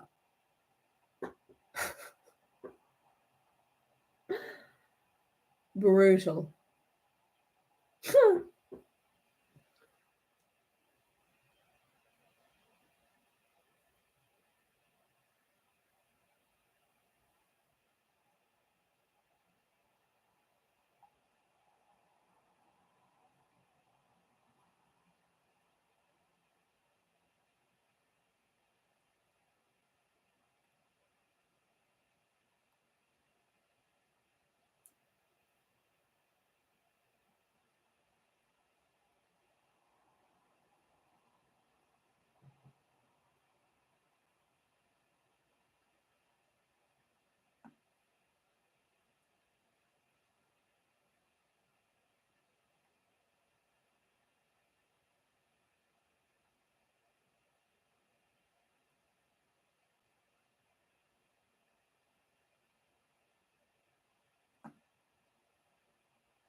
Yeah, I don't know, bro. I got distracted. Oh fucking hell! I'm sorry. I'm shit at this. All right. Or gods, or an existence beyond this. Oh my god! I can't believe this entire like hour-long rant happened because he asked him if God was real. Oh my god! This is why I should medicate before I do this shit. World. The eye can't see it. It sees the fear of it, but nothing of its truth. Oh, nice little. So is that I like that little workaround. So he doesn't actually have to discuss whether or not God is real, because that is, whoo, that is a controversial discussion to be having. Goddamn. It's an I don't know. Although people's faith, it hasn't saved them. Not here. True. Why do you ask? Didn't think you were at all religious. Oh, I'm not. Mum was, but I don't know. With everything going on, it certainly feels less far-fetched. Besides, at this point, I'd take any help we can get. I don't know how kindly any god would look upon what we've done. Thanks for that. Sorry. Let's get out of here. Brutal. This place is making me a bit too existential. Wait. Thanks for that. Okay, but this is more fun and medicated. I mean, yeah, probably. You know what? If you guys like my rants, then everyone's happy. It's fine. Well, where we're going, the next domain, I've been meaning to tell you, but it's, well, spit it out, John. Basira and Daisy. We're close. Wait, what? Wait, really? That's brilliant. What are we waiting for? Let's go. Yeah, it's not going to be easy. Things aren't good. Oh my goodness, really? And here's me thinking the apocalypse was going so swiftly. Yes, all right. I just meant. I know what. Man, the fucking voice crack. Good. Oh my goodness, really? And here's me thinking the apocalypse was going so swiftly. Yes, all right. I just meant. I know what you meant. I can still be keen to see our friends. True. Besides, we can help them now. Yeah.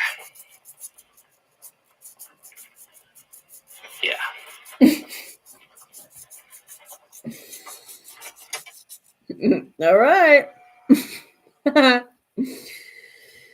Oh, God.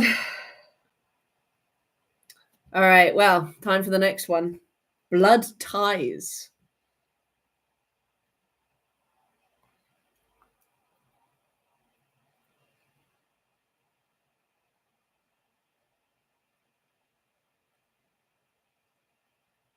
Oh, shit. I didn't know this season's had acts. Today's episode marks the end of Act 1 of this fifth and final season of the Magnus Archives. This means that following this episode, we'll be taking a 6-week hiatus. I did not fucking know that. Well, ain't that just swell? Makes sense. It's just never realized. Episode 176. Blood Ties. It's going to be the best fucking coin ever. It's going to be so damn smooth.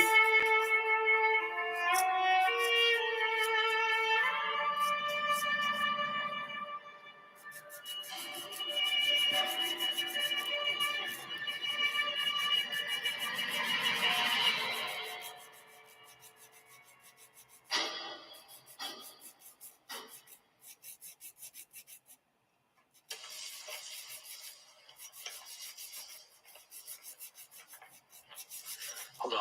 Take it easy. What? I'm going at a normal pace. You're the one that's slowing down. I am not. You are. You're dragging your feet. What's up? I just need a little more love between these two. Okay, I understand they're in the middle of the apocalypse, but can they not just like... Do you know what I feel like these two need? I feel like they need cuddle breaks where they just stop whilst they're walking and just find like a patch of non-bloodied ground, just have a sit down and have a little cuddle. Just have a little cuddle. Maybe rest a head in a lap and talk about nothing for like, I don't know, and a given amount of time. You know, I feel like they need that.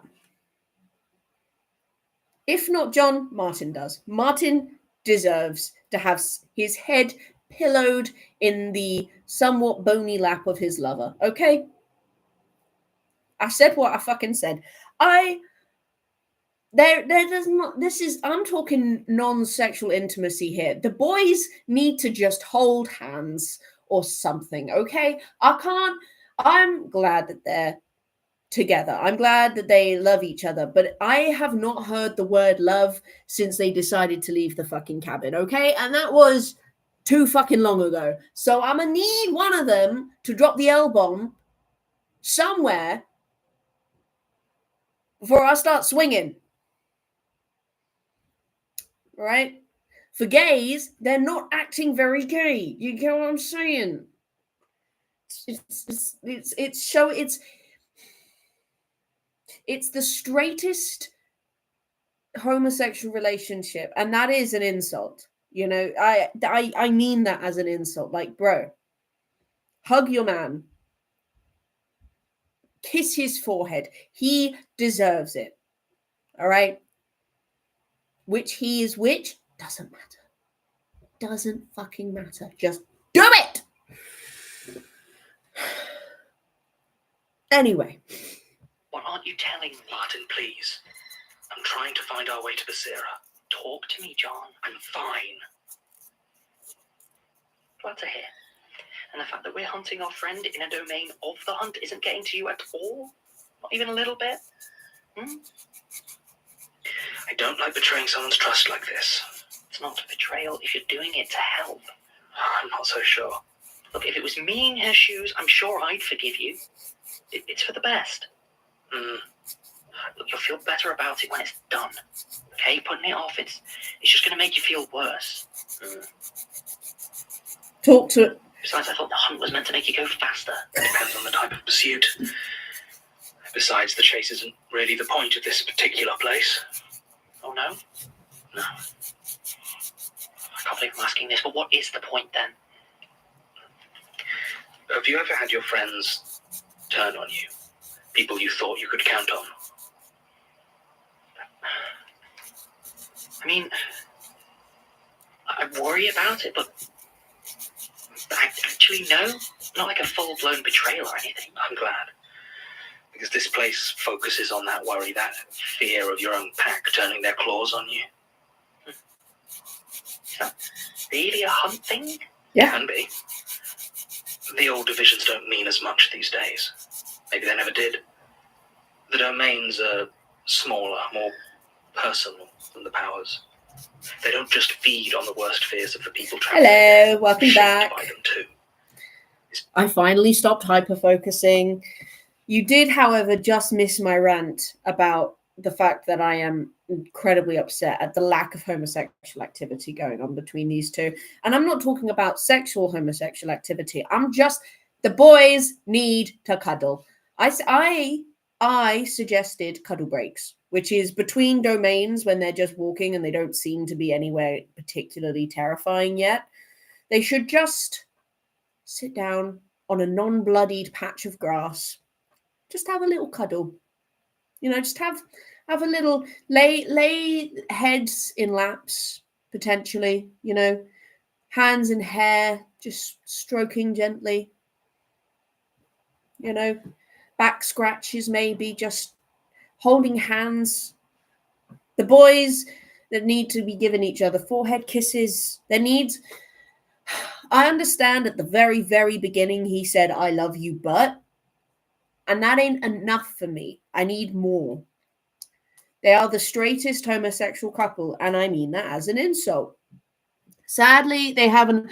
No, but I'm saying, but this is what I'm saying, because he literally said there is no concept of time. Like, time isn't fucking real, which means that they do have the fucking time. They can just have a quick break, okay? All work, no play makes Jack a bitch. And Martin deserves a cuddle. If not John, Martin. Martin deserves the world. And Martin is currently not getting what he deserves. And it is bullshit.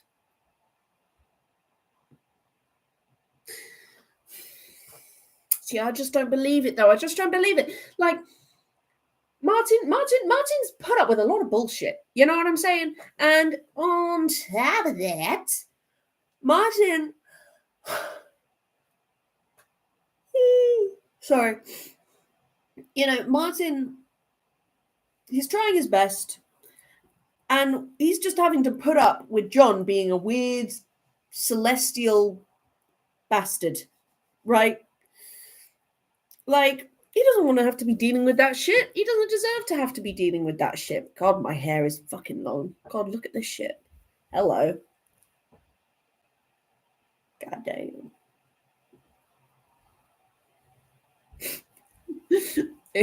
I both love and hate my hair. Damn, she is long. When the fuck did it get this long? She. Rapunzel since when? Yeah. What can I say? I'm built different.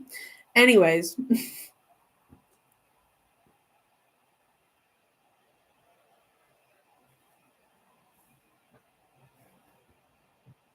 Do I have a bald? No, that's just where the shine is. I thought I had a bald patch in the center of my forehead. I don't.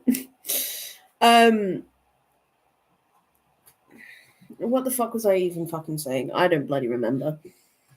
Oh yeah, the boys need to have a little cuddle. Okay, there is fucking time. I don't care what anyone says. Time isn't real anymore. All right, they have time. If they really, really cared about each other, they would just sit down, have a little cuddle, have a hug, a little forehead kiss.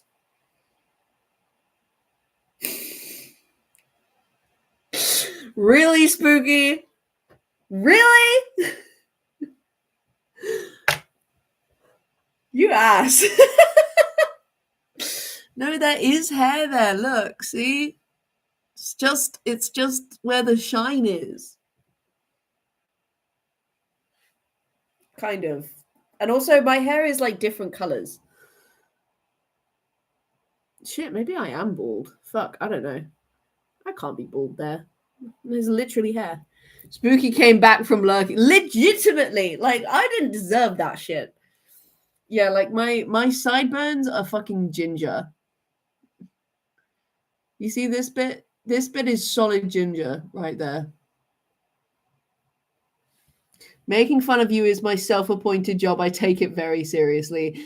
You know what? That's fair, Spooky. That's fair. I appreciate that.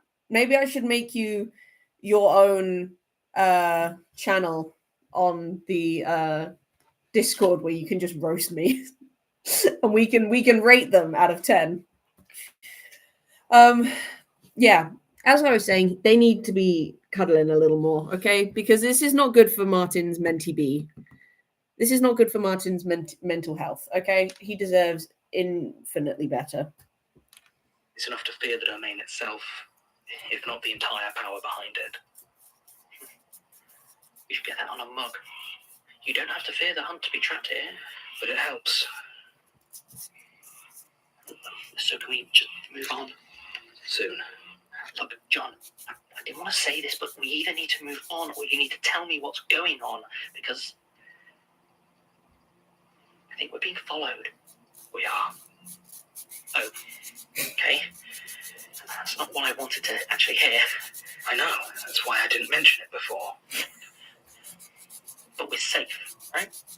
As long as you remain calm, yes. Absolutely. Yeah, you can lurk. So are you going to tell me what's going on? Do not apologize for lurking. I don't mind. No, John, that's the goal. What I want is the plan. The steps in between that need us to be hunted through the woods. I'm flying blind. Yeah, this episode, it's that one. Yeah, I'm sorry. I do know what I'm doing. How nice for you, but I don't unless you tell me. See what I mean? Approach Basira. It's tricky. She's had a bad time. I mean, have we all? No, we haven't. Right. If we approach her directly, she's likely to bolt. And she can move a lot quicker than we can. Yeah, okay, but I'm still not hearing a plan as such. What? Hold on. Oh my God, are you actually serious right now? I'm sorry. Fine, I'll keep a lookout. Be quick. Do my best. Bro.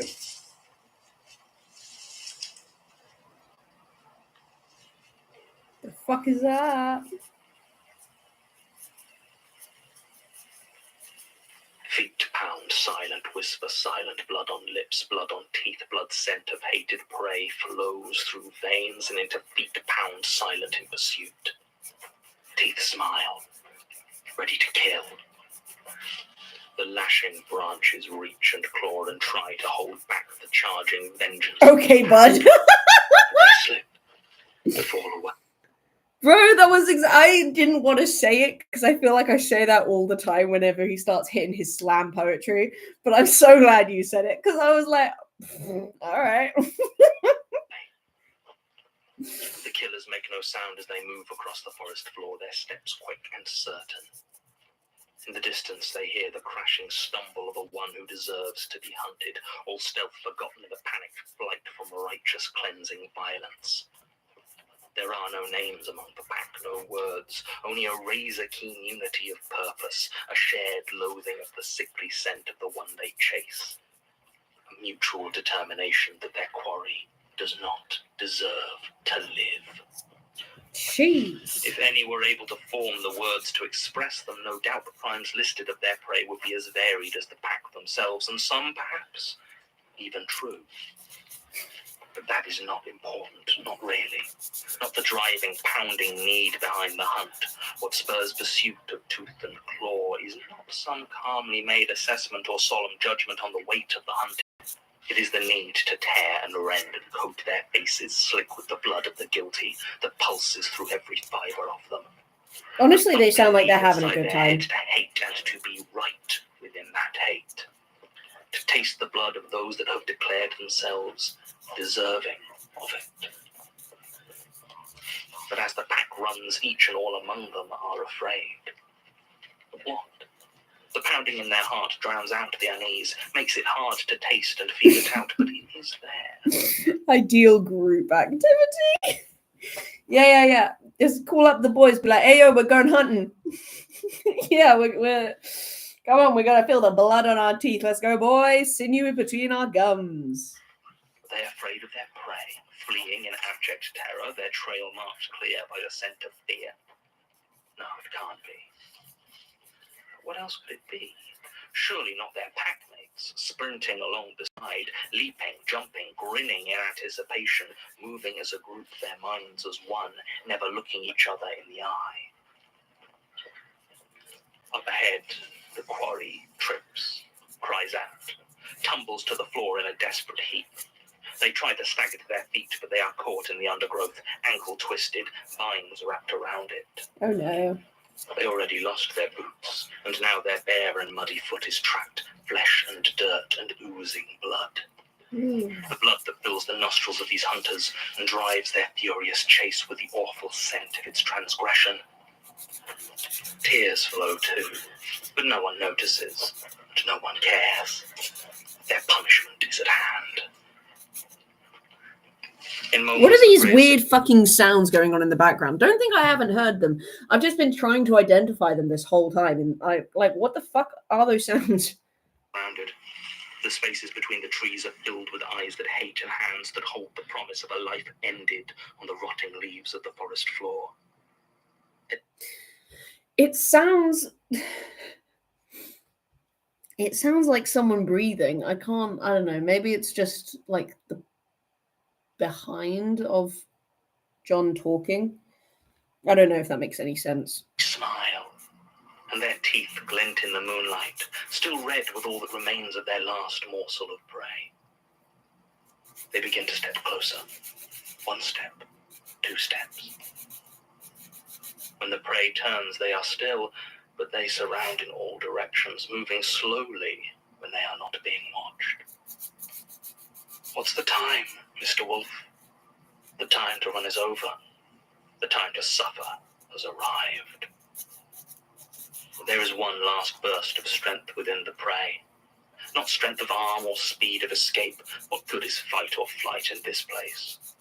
But a strength of voice, of bitter, angry recrimination, hurling accusations upon their pursuers, hypocrites, bullies, pathetic wretches that would hound the innocent soul. Perhaps the prey earnestly believes it, casts themselves full woeful into the mould of victim of one who has done no wrong. Or perhaps they feel within themselves the weight of the sin stinking out of them, flaring the hearts of their persecutors, but see in the faces that approach them those same transgressions shining, reflected back upon them. It doesn't matter in the end, for the cry is the same. This isn't fair. This isn't right. The pack descends and the prey is silenced. Protests cut short by teeth digging into throat, nails piercing skin and clawing at gristle, bones shattering under relentless, merciless blows. And the blood and bile flow freely, exciting the pack to ever greater raptures of cruelty, of pure and cleansing rage. They taste their fury in every corner of them.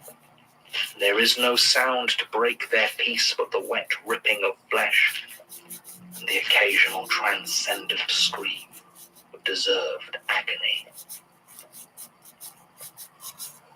And then it is over.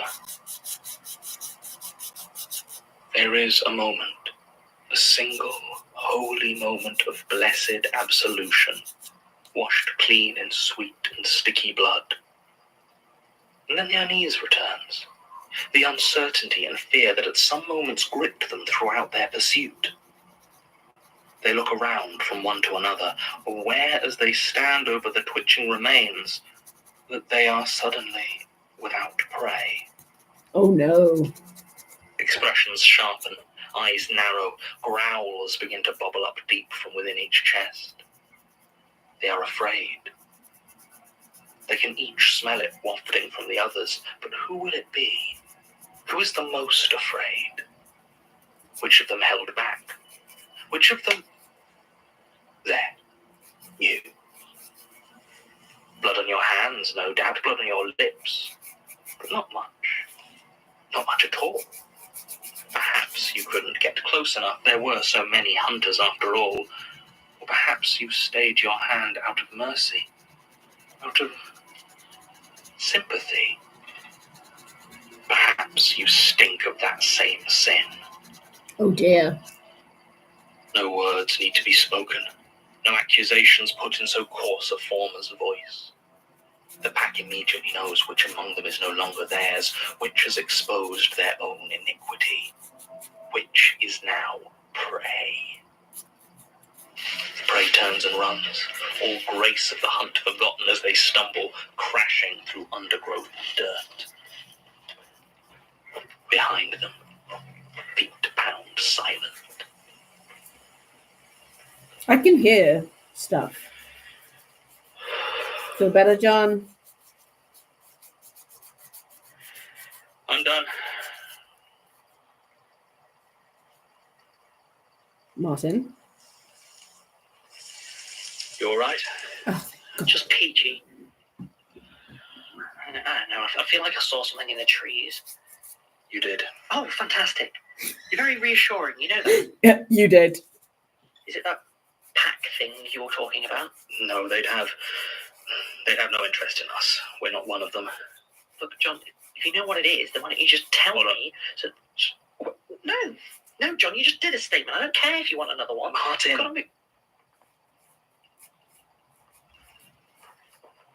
Right. Martin, do you trust me? What? Oh, Christ, this can't be good. Yes? Then listen, look at me. The next couple of minutes are going to be quite unpleasant for one of us, and I'm sorry. Sorry, what? You need to remain very calm and don't make any sudden movements. Okay, now I'm worried. What's your... Don't move. Don't you fucking move. And don't you say a word or I'll cut him open. I know what the voice of yours can do, so shut it. Mm-hmm.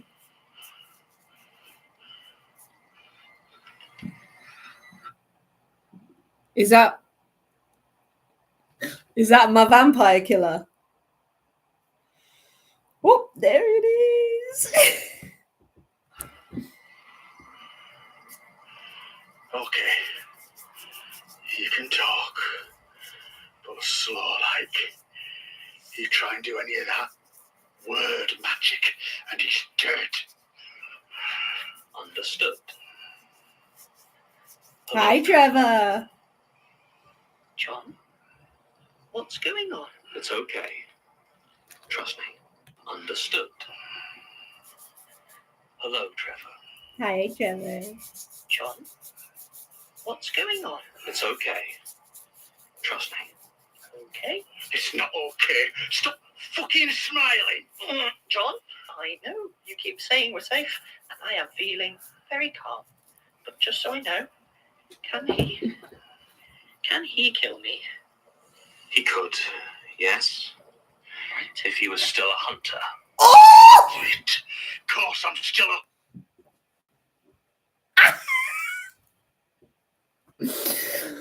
Someone got demoted. Someone got demoted. Someone got demoted. Someone got demoted. Woo! He's a lone wolf now, baby. Hello, Trevor. Apologies for...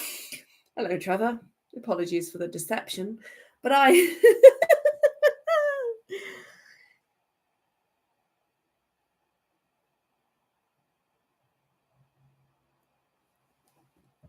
Damn. I wonder what he got demoted to. I'm curious. Gotta go with Trevor on that one, John.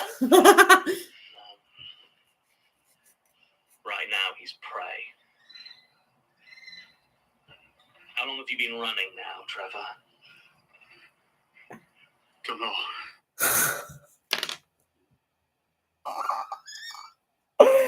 Got him! You're not an alpha wolf anymore, Major L. Oh, fuck! Get shat on, Trevor. Didn't Trevor, hurt someone that we care about? I can't remember anymore. He's very irrelevant to me most of the time. God, this is so fucking smooth. You could never get a splinter from this.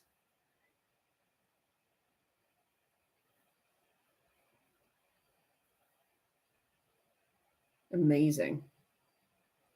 Still not done though. Needs to. I ain't done with the polishing process. It's going to be beautiful when it's done though. Too long. And Julia? Dead. Oh, I'm sorry. Shut it. Should have been me. oh. I'm old. Slow. It's not fair outliving her. But that dog of yours, that rabbit bitch, she killed her first so she could see me limp away. It's a game to her. Yeah. If you're looking for my pity, I'm afraid you're too late. John? What I want is to make you feel the same loss. John? It's okay, Martin. Maybe I spoke too soon. Perhaps I do have some pity for you.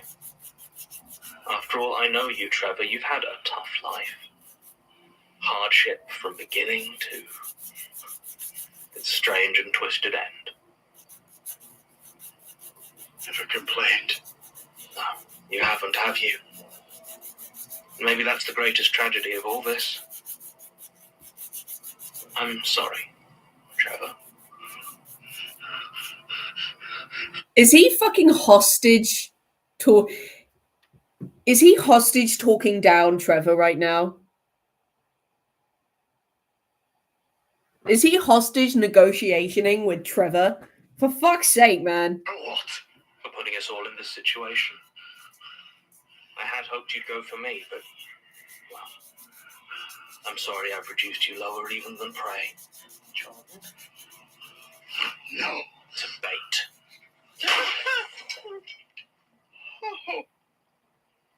Oh, Christ, you just Relax, Martin. I'm not gonna relax. See, this would have been a perfect time for John to go up and hold his lover's face and go, "Are you all right? Are you okay?"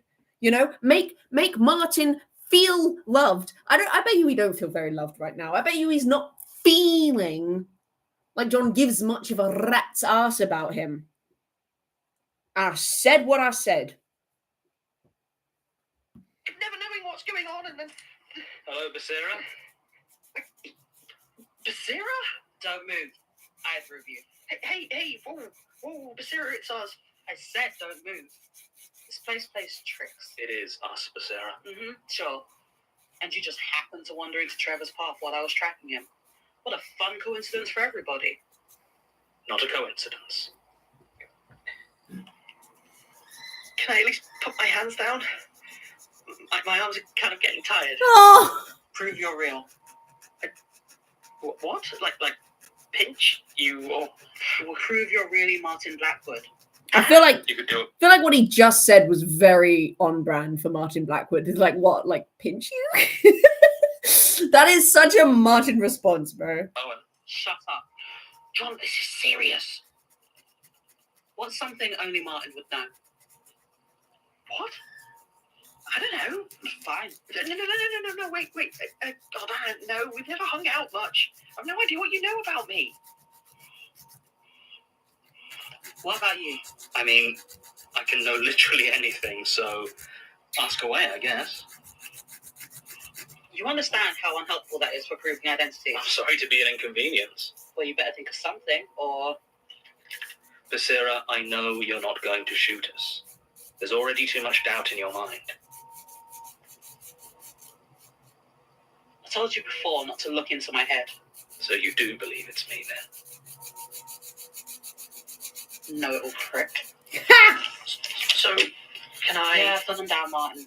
It's fine. You're you. Oh. You're sure?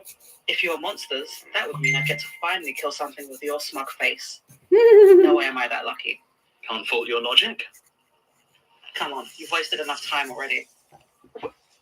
Hey, wait. I said, come on. Poor John. Martin. After you. Poor fucking Martin. Martin don't deserve this shit, man. I am getting really pissed off. I've been defending John for all of season 4, right? Oh, Basira, how I missed you. Oh my god, that's so funny. Yeah, to be fair, I haven't really missed her either. I'm gonna be real. I'm gonna be so... Ugh, group chat shit. You're right, and you should say it. Like, I honestly, it's been a bit of a reprieve. I don't know what it is, but I just don't like her very much. Which is a problem because Lom really likes her. So, but I just don't. I like Daisy. Daisy grew on me. I didn't like Daisy at the start because she was a very violent person. But by the end of it, you know, I like Daisy. I like Daisy. Basira, kind of an asshole. I don't like when people are unnecessarily bitchy. Like,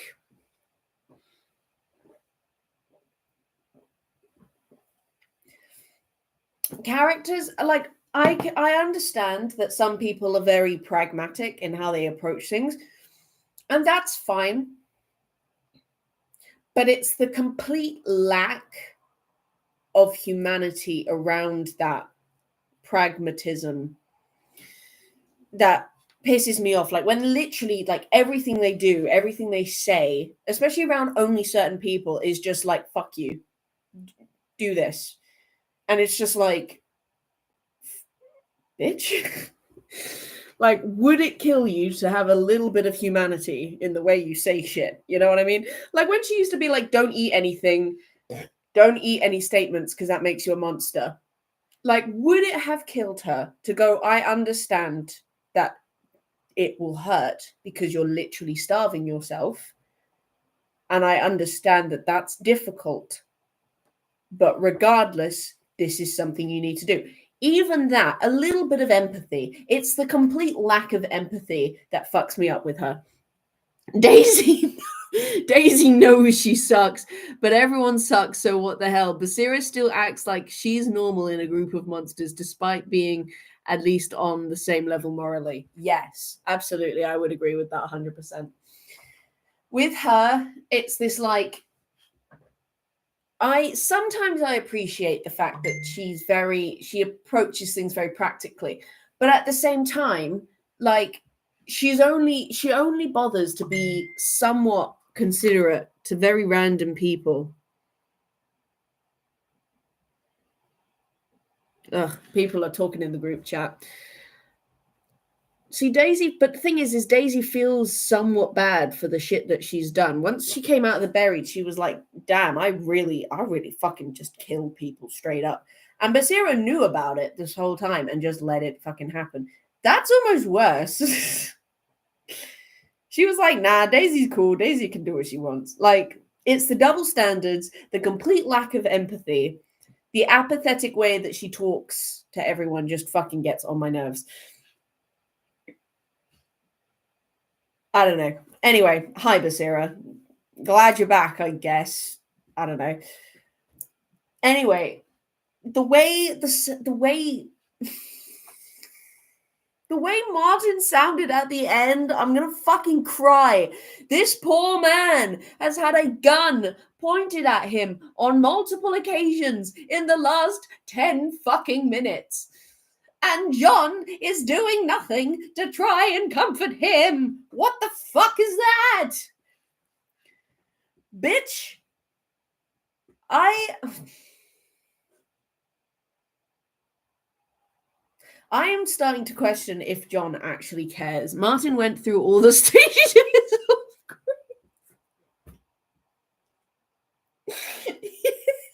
yeah, yeah, he fucking did. I legitimately am starting to feel like John doesn't actually care about Martin, but Levin will probably have something to say on that. Who was it that wanted to be reminded of something earlier on? Hang on. Who was it? Oh, that was Levin.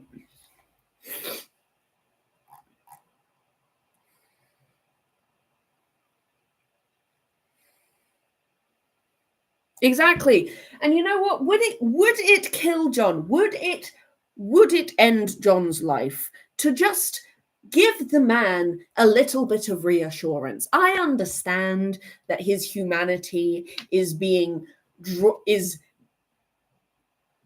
acting like a piece of floss that's being used on a fucking tiger. I understand that it is it is as translucent as a piece of non-stained glass at this point. But goddamn, would it kill him to just go, "You're right, Martin," and just like hold him, like just give him a little reaffirming, like touch. Ooh. Also, my vampire theory. Could they please? Yes, thank you. Could there just be like some physical contact, like, you know, holding of the face, like, you okay? You all right? Did it graze you? You know, just check for injuries. Make him feel wanted, goddammit. I understand that you're going through your, I'm the embodiment of a god phase, John. But Martin doesn't deserve to put up with your stony bullshit attitude, okay? He deserves better. He doesn't deserve to hear you apathetically describe the fears of children being cultivated like some weird aged cheese, okay? He doesn't deserve that, right? What he deserves And I understand that you tried to not tell him for a long time, and I can understand that that is a sign of empathy because you knew it would hurt him. But would it kill you to at least try and delicately broach it? I understand that we're dealing with literal hell right now, but it wouldn't kill you, would it, buddy? Would it? No. No, it wouldn't. Here we go. This is the new hairstyle. Ah! Oh, too much hair. Why am I growing this out? I don't know. Because I never have my hair down. This is unnatural for me. The only time I have my hair down is when I'm wearing a beanie. I think it's a mix of being busy trying to navigate through the hellscape, the guilt of being the one who started this, and Johnny Sims and disliking joy.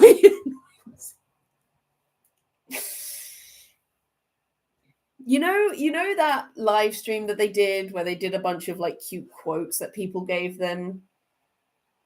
Be like, I'll take care of you, not to me, not, all of that shit.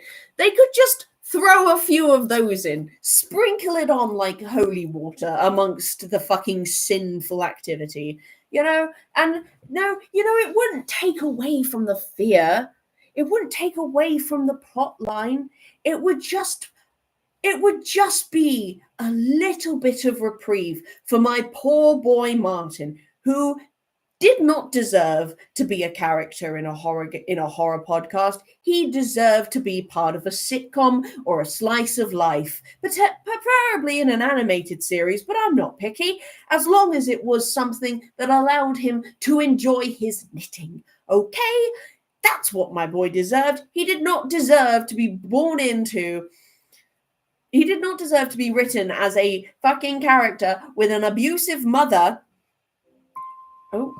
From Outlook.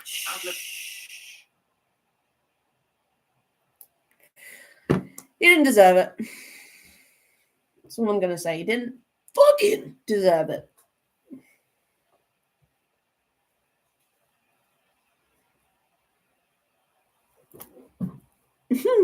That was terribly done. But and also, I can understand if time moved the way it should, I would understand that they don't have time thing. But the reality is that they do have time because time isn't passing. They literally said, like, I don't know how long it's been, which means it wouldn't fucking kill them to stop for an undescribed amount of time. There is no consequence to just freedom from work. Yeah, let's go. Like, also, if you want to post it on the Discord, Levin, I'll say it aloud. So, and that way it's stored forever, and you can have all the access to it instead of having to go through live chat. Yeah, I don't know, man.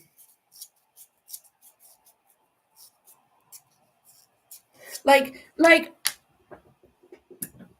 if, okay, because Martin is literally stood there on the verge of like a panic attack. Like this is what, if he had at that very moment in time just broken down and had a panic attack, how would John have reacted? Would he have just gone, you need to stop, get up? You know what I mean? Time is less linear and more a big ball of, yeah, exactly. So maybe the tapes are just, honestly, could be. Like, I don't know. It just fucking annoys me, and I'm going to keep taking my hair in and out of its hairband. We've reached that part of the night. Okay, that's fine. It's fine. It's good to know. It's just, yeah, my hair is annoying me. How? I can't just cut it off, so I need a different solution.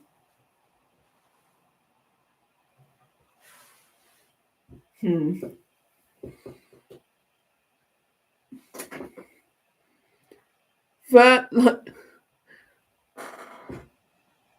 what was the vase? I can't remember the vase. My hair is causing a lot of distress, so I've only got like 50% cognitive thought. What was the vase again? Someone remind me.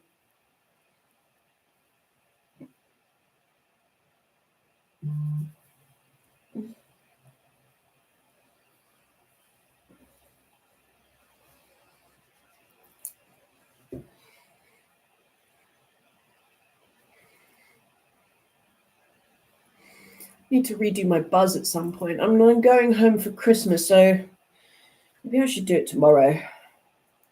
Yeah, I'll redo my buzz tomorrow.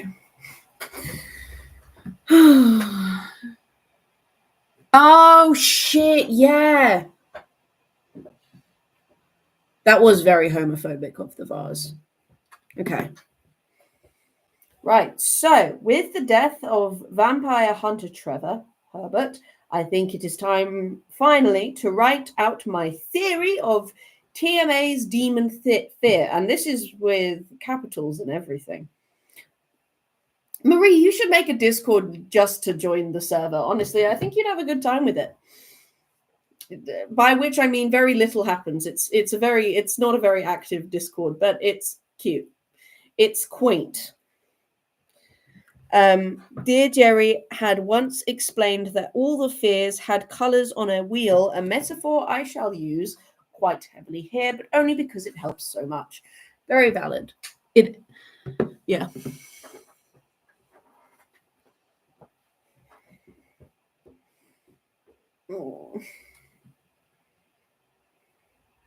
We know that the hunt and the dark are two very different colors, like red and blue. I'll try to see if I can make an account sometime soon. It shouldn't be too hard. It's just like any other messaging service, really. It's just that it's more code based, which allows for all like the different sub channels and all that shit. I don't really know how it works either, but yeah.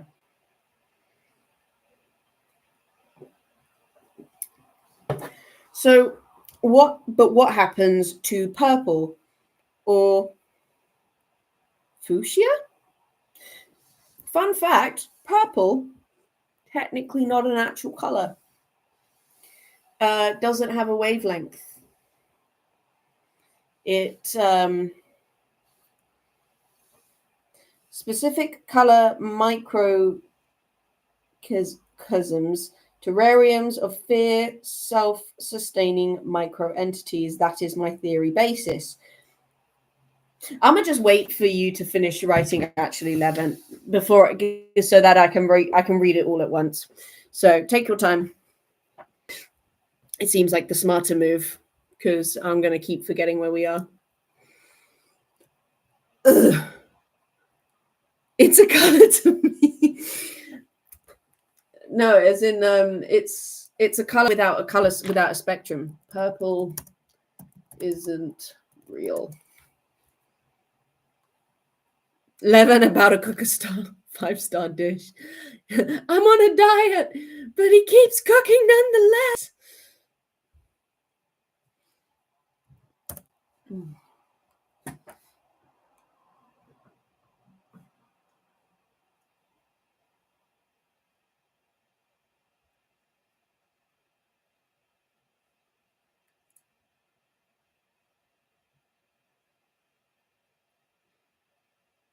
The brain interprets purple as a result of red and blue receptors firing together in the eye, but not the green receptor, because apparently those are the fucking options. I don't know. It's a thing.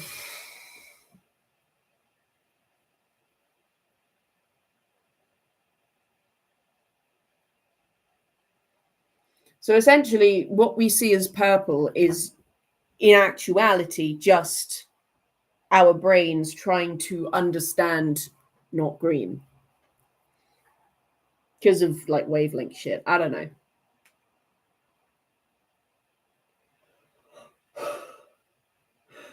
Because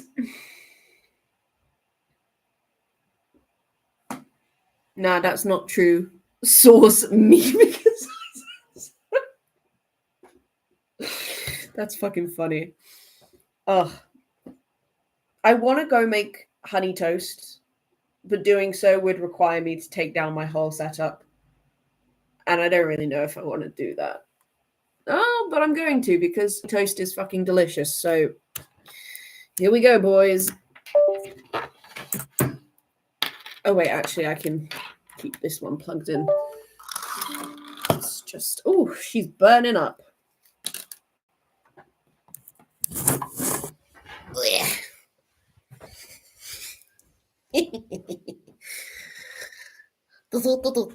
Oh, this is my second Christmas tree, by the way, in case you hadn't seen it. Oh, my kitchen's a fucking mess. All right.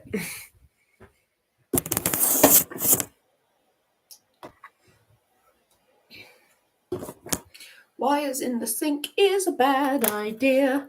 Wires in the sink is a bad idea. Don't know where I'm gonna put my phone for now. I guess I'll put it over here in the... Why does that kind of work? Bro, I wish you guys could see the current setup. You guys are literally sat in my drying rack. Glad you appreciate it, Justin. Love a good Christmas tree. Thank you. Oh, I need to go get my other phone because that's where Lemon's talking. I'm coming, Lemon.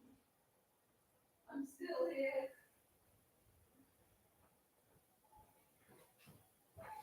A succulent Chinese meal is on the way from Levin.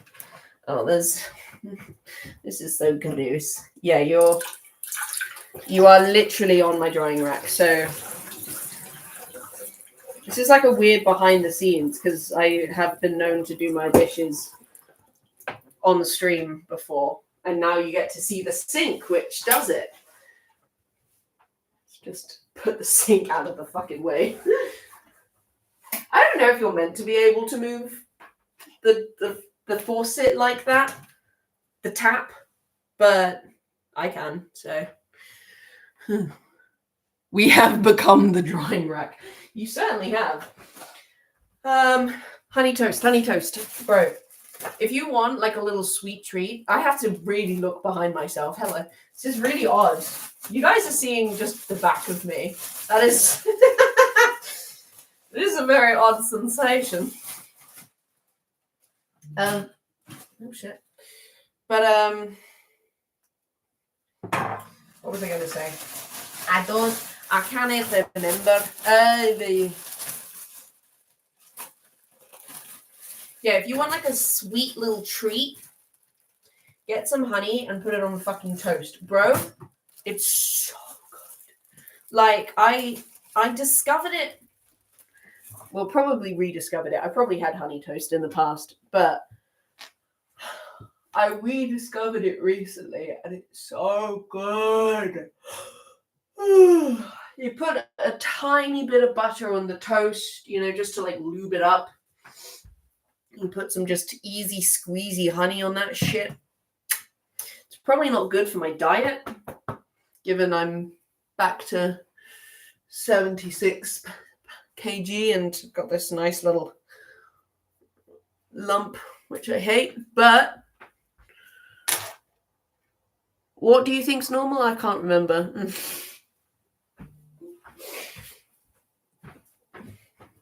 Levin's still going, so we will be patient.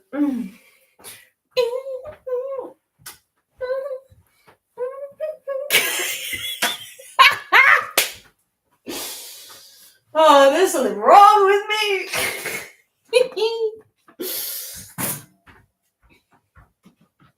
Still exercising though, so that's good. Oh, the tap moving. Oh, right, yeah. Do you see? It's like a hamster in a wheel up in here. Like, there's very rarely very much going on that's cognizant. What? Why is this giving 1 a.m. sleepover? You know what? It really is.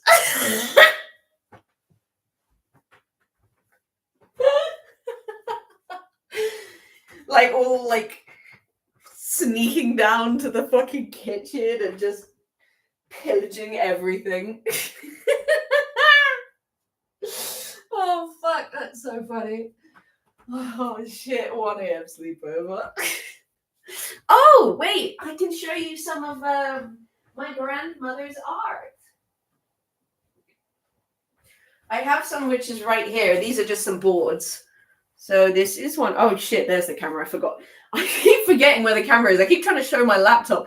The laptop is here. You're there. Anyways, here is the first one. Here is, I like this one because it's got little ducks in it. Oh, what the fuck? Yeah, these are by Pat Debo. She had some stuff in the, oh shit, my honey toast is ready to be created. I'll show you the rest in a minute. Oh yeah, she was like a really good artist.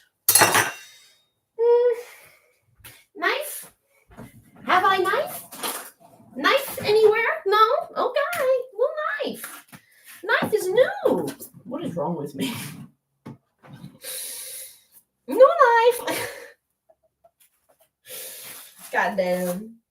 Oh, knife right there. I'm fucking stupid. God damn it. I have so much washing up to do. She actually, yeah, she made all of it. Everything I will show you, she made all of it.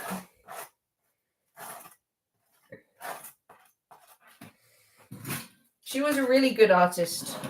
I'm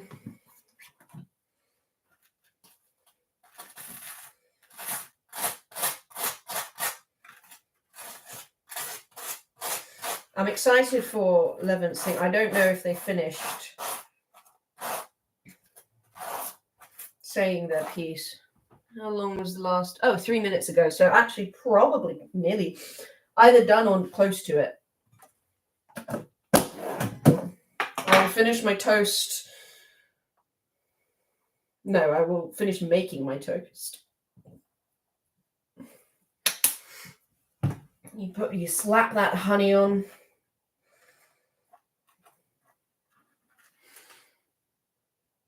No, Levin is still. Fair enough. Close. All right, cool.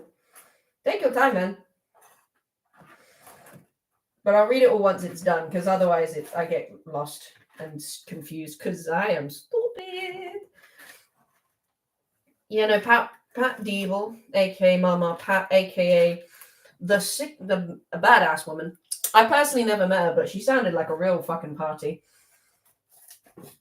Apparently one time she started dancing on a table. Just for the fucking fun of it. Legend.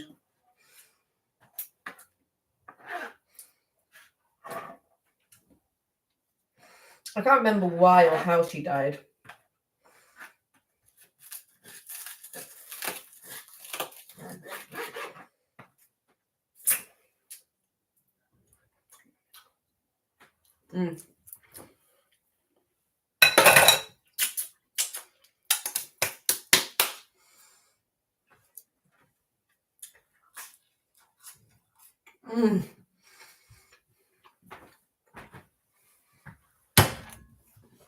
That's fucking good.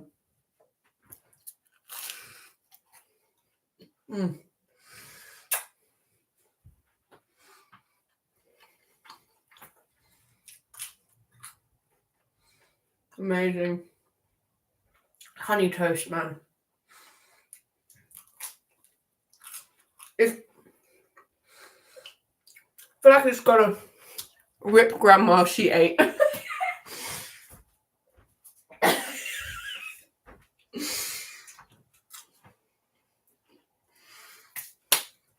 She girl bossed too close to the sun.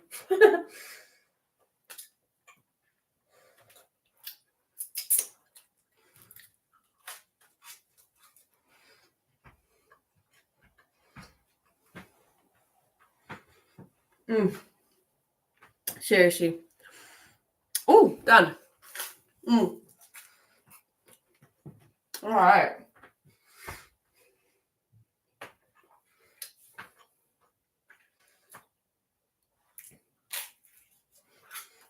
Okay.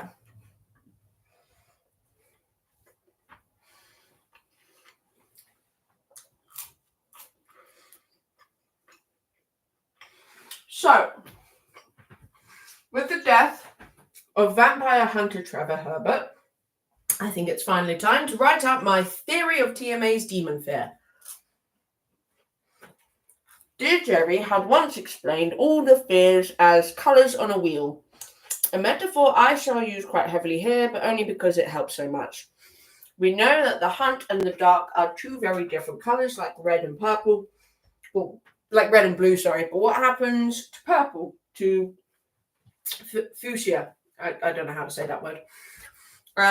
Specific colour microcosms?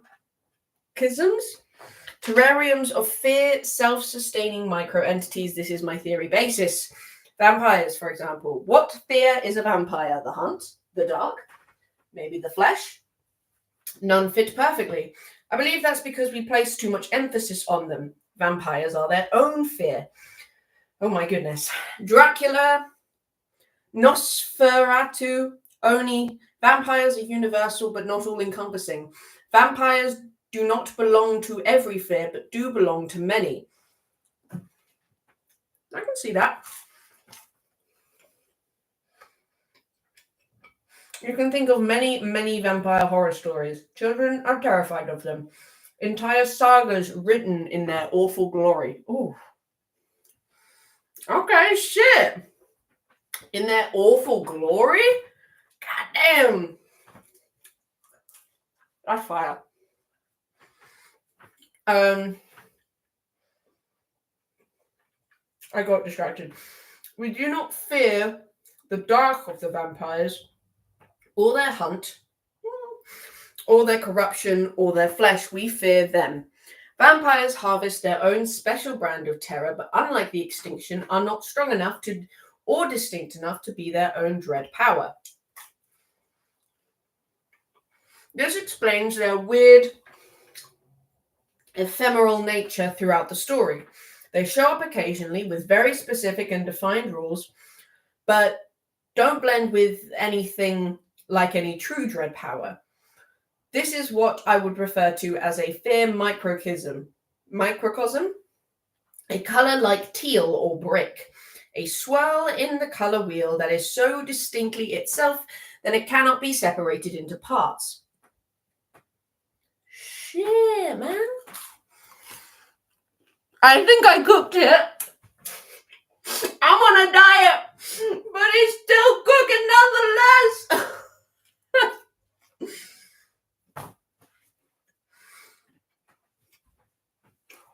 Okay. Where was I? Fuck. Oh yeah.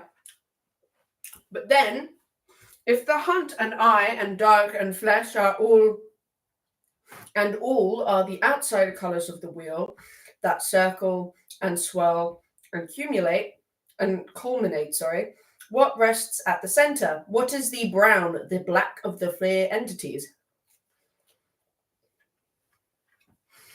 I believe the priest who went to Hilltop Road found out. Demons. Oh, okay. Every culture has them, no matter how isolated, how singular. A society invents demons. It invents gods. It invents higher. I see now where this came up. I'm cooking for the extended family. It's all right. I'll break my fast for you, baby. Your cooking, I can't say no to. So, it invents gods. It invents higher and lower powers to fear. Demons are the ultimate culmination of all fear, all 15. Your God's judgment, the eye, the unknown of the afterlife, the dark, sinful corruption, the rot. Name a fear, it will feed into demons. Is that assuming that gods are also a form of demons? They're just like good demons? Like, what are you defining as a demon?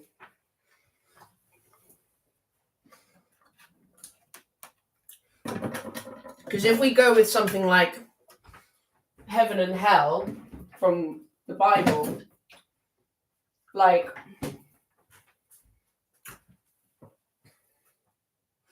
how does that, I'll wash up later, I don't fucking care. Okay, hang on. Just gotta,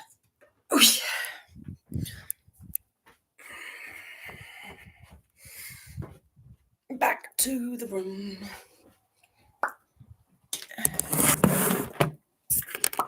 Plug that in there. Hello. Sorry, I didn't realize how close I got. There we go.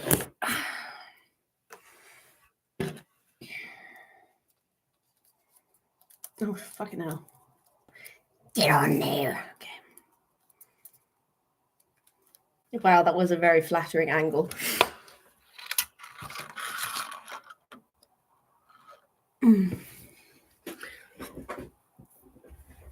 Oh, yeah.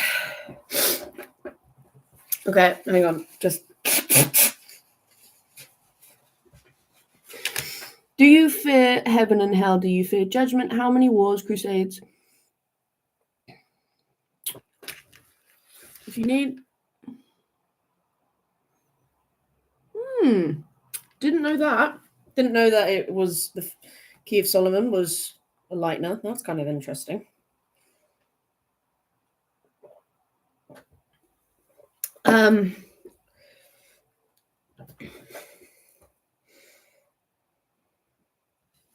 Fuck, where was I? Oh yeah, every culture has them. I mean, that depends, like, because some religions are like, no, you've got to fear God. You should be afraid of God. And other ones are like, no, God loves you. God cares about you. God wants what's best for you. So I think it depends. Because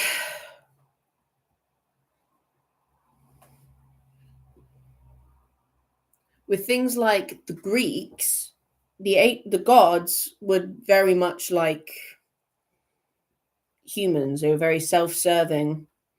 And so you didn't want to anger a god because the god would punish you, kind of thing. But a god punishing you didn't dictate where you went in the afterlife. That was based off of other things, I think. Yep, Gertrude and Jerry famously had a horrid time trying to and even then, scraps of it survived. Yikes. I see what you're... demons. This is why it felt like the Drad powers were ganging up on that poor priest, because he was too in tune with the crystallization of every fear. If the fear of vampires is too singular and isolated to become a true terror god, then demons... Oh my goodness, what was that? Who screenshotted me? Spooky! Stop! I'm literally gonna have to create a spooky bullying corner. Keep that shit out of general. If the fear of vampires is too singular and isolated, demons don't have to. They get enough without being a distinct fear. Why have a ritual? Why culminate at all when every horror is already feeding you? That's kind of like how death didn't have a ritual, because death wins regardless. Spooky, you fucking bitch. Yo. What fuck? What? Vine Boom? I have to open that shit in iMovie. Why?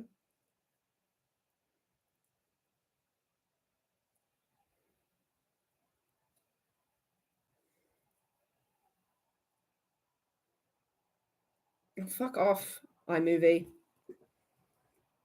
I can't fucking spooky. I think.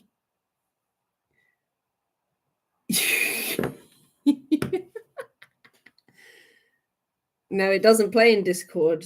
It's telling me to go open it.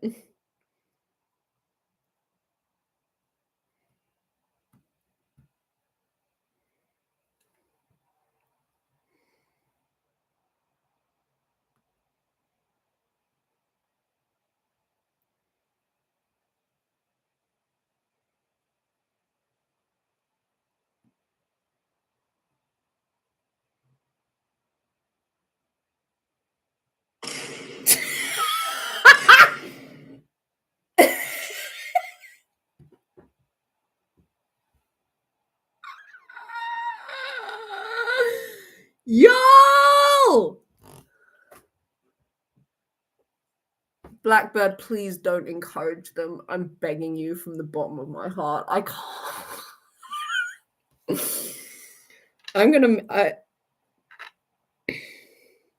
I can't believe I have to fucking do this.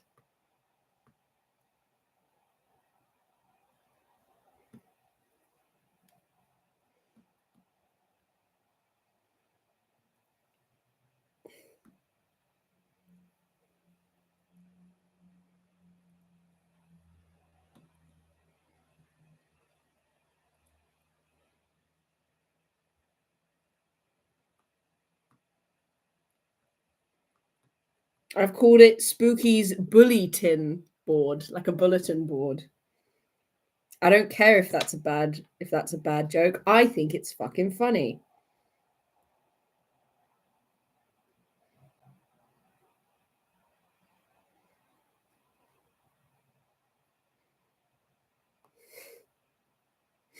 Figured I might as well share what I've been busy whilst Levin writes their thesis. Been making this and procrastinating for two. Oh shit.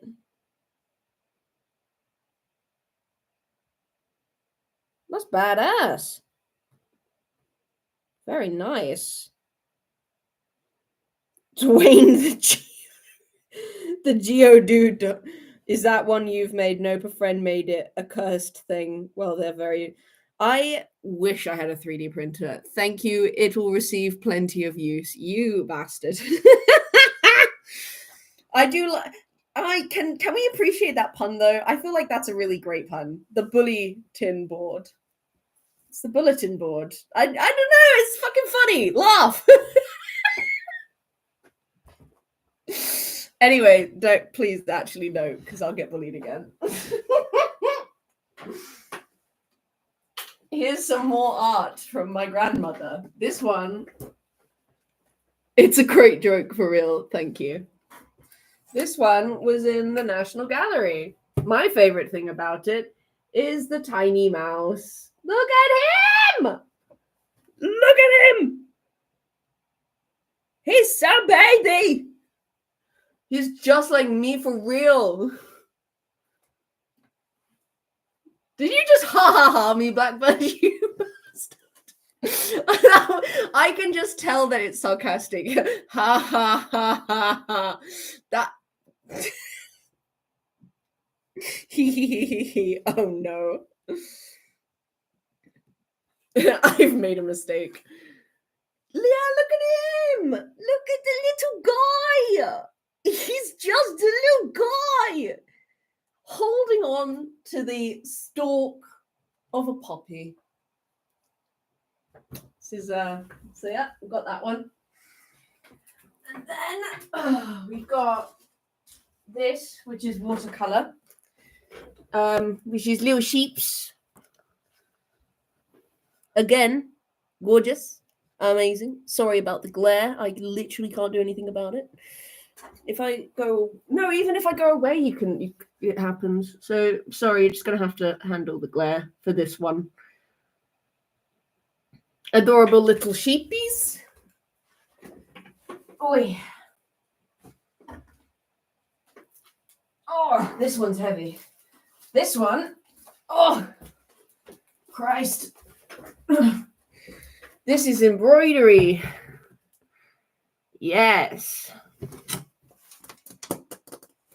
And this glass feels like it wants to hurt me. It's, sometimes glass is just like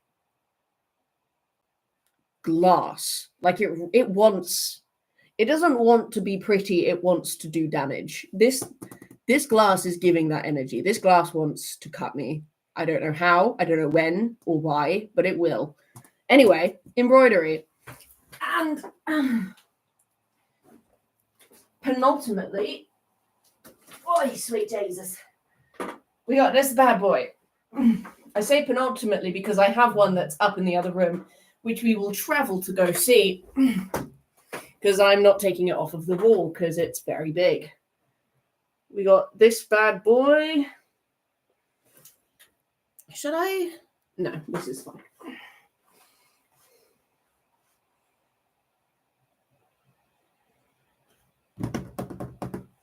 The spleep. So this is another one. Again, very pretty. And then the final one. Wait. Hang on. Allow me to just re-lift everything.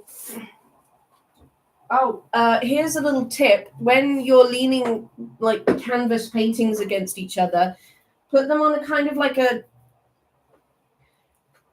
rest them so that their frames are the thing that's hitting. That way you're not putting pressure on the actual canvas, thus potentially damaging it. You're like avoiding the potential damage. She didn't do that one, by the way. That's why I didn't show it. It's just a pretty one that she happened to own. All right. I won't be able to see the chat for this bit because we're going into my bedroom. And you also probably won't be able to hear me very well. But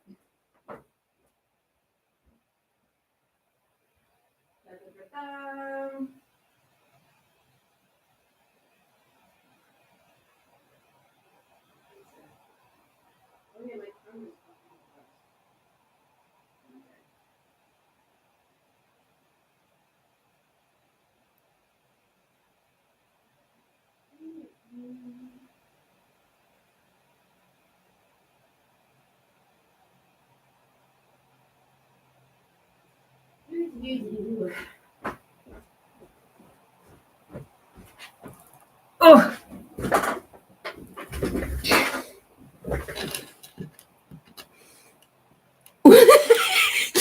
So your grandma was in fact just Bob Ross. Yep. Your grandma knew what's up. Yeah, my grandma was grand. She was Mama Pat. That was her name.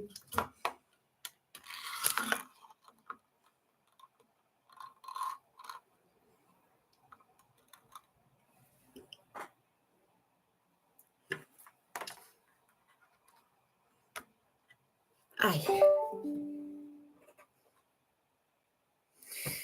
The colors are really good on that one. Yeah, they are. That's one of there's one which is kind of like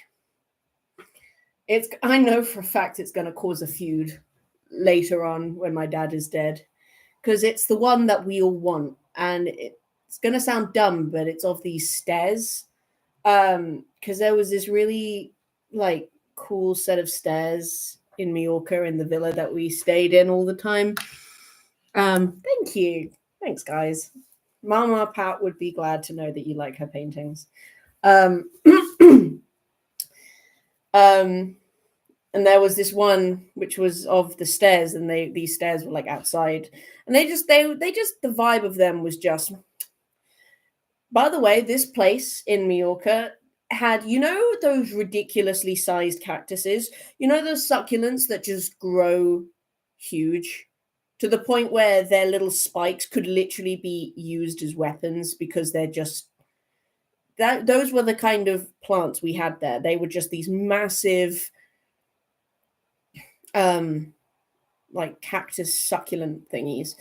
They were sick. But regardless, what else was I saying? Oh yeah, this set of stairs was like just very cool, you know, very knobbly and crooked, but very cool. And she painted them, and we all want that painting because it's just the coolest one. It's one of the best that she made in our humble opinions. It's just the iconic one. Fire writing gif, abso-fucking-lutely. Yeah, that sounds about right, to be fair. Figures might as well show this looks dope. I love the fact that you guys are all so nice to each other and mean to me. Like you guys are nice to me. It's just really funny. It's like, oh wow, amazing. And then I'm getting bullied. No, I'm joking. Instead of inheriting money, the fight is over inheriting that one cool ass painting. For real, like I can't explain it. Any explanation I give is an injustice because it was just, I don't know what it was, but we all want that painting. And when the villa was sold, obviously the painting is now at Dad's. But I have regularly asked Dad to will it to me, and I sincerely doubt that he will because I'm probably his least favorite, which is fine because I'm Keith's favorite. So it all works out. I'm the favorite of one father figure. That is good enough for me. But yeah, there's gonna be like a fight because we all want it, and I think for a while Debbie, who is my stepmom, may be able to fight that, like, oh no, it should stay in the house because it reminds her of my dad. And that's probably what's going to happen. And then because it's been in the house, oh no, guys, I predicted the future. And then because it's been in the house for so long, it's going to go to Emma. No, that's BS. I'm saying that right now. That's BS. Emma's too young to fully appreciate the lore. All right, this painting's been around since before I was born. Okay, this painting is iconic. It is transgenerational. It is everything. Fuck no, I'm coming home, Steve. You can't break into my parents' house. Marie, I really appreciate how in my corner you are, but I have to sincerely ask you to not do that. The law! I completely agree. We're doing a yeah, but then what's gonna fucking happen when on stream I go, guys, well done, here's the painting. I'm gonna go to jail. I live opposite a prison. It's not a far movement. They wouldn't have to put me in a fucking car. They'd just walk me across the bloody street. That would be kind of fun, though. I feel like we'd pull off a heist quite well. Ayo, we're having a heist night. Easy breakout mission. Oh, fuck. Oh, fuck. I'm joking. If Emma gets it, Emma gets it. But to be fair, I feel like, I don't know, Emma's young. She can have it when the rest of us are dead, I feel. You know what I mean? It's one of those things where either the way it's going to go is Dad's going to go, right, it's going to the oldest, and then if the oldest dies, the next oldest that's alive gets it, and basically go down. Let me grab my cane sword. Who's getting loud? Brother. Oh my god. This is great. Hey yo, having a heist night? Easy breakout. Mission Impossible theme plays ominously in the background. Let me grab my cane sword. Who's no, fuck no, I have no balance. Oh shit. Justin can do it. Justin just voted themselves. Thank you, Justin. Justin, I do got a dip now though. Family dinner in a bit. Oh shit, yeah, you're like 6 hours behind. So y'all have a good night. Thank you, Levan. Squish. And also an amazing meal as per usual. Compliments to the chef. Good night, Levan. Squishing. Yeah, so this painting is like iconic. It's like a Deeble tradition. So I don't know what's gonna happen to it, honestly. But you know what? If I don't get it, I don't get it. I still have these badass paintings that are most definitely going up on my wall. Oh, and thank you. I'd say I try, but that's not true. Nice. I like that. I said if I had a house that was like my mum's, which is big, I'd just have all the paintings, and I'd just have one of the big walls just covered in the paintings, and it would just be the Mama Pat wall. But unfortunately, I don't live in I live in a very comfortably sized place, but I don't live in one with massive walls. So happy Christmas or non-Christian holiday you may or may not celebrate. Nice that. You just say happy holidays. That's how you get around that little chestnut. You just say happy holidays. Which is a surprisingly, apparently some people get insulted when you say happy holidays. Add big ass house to stealing list. Please don't.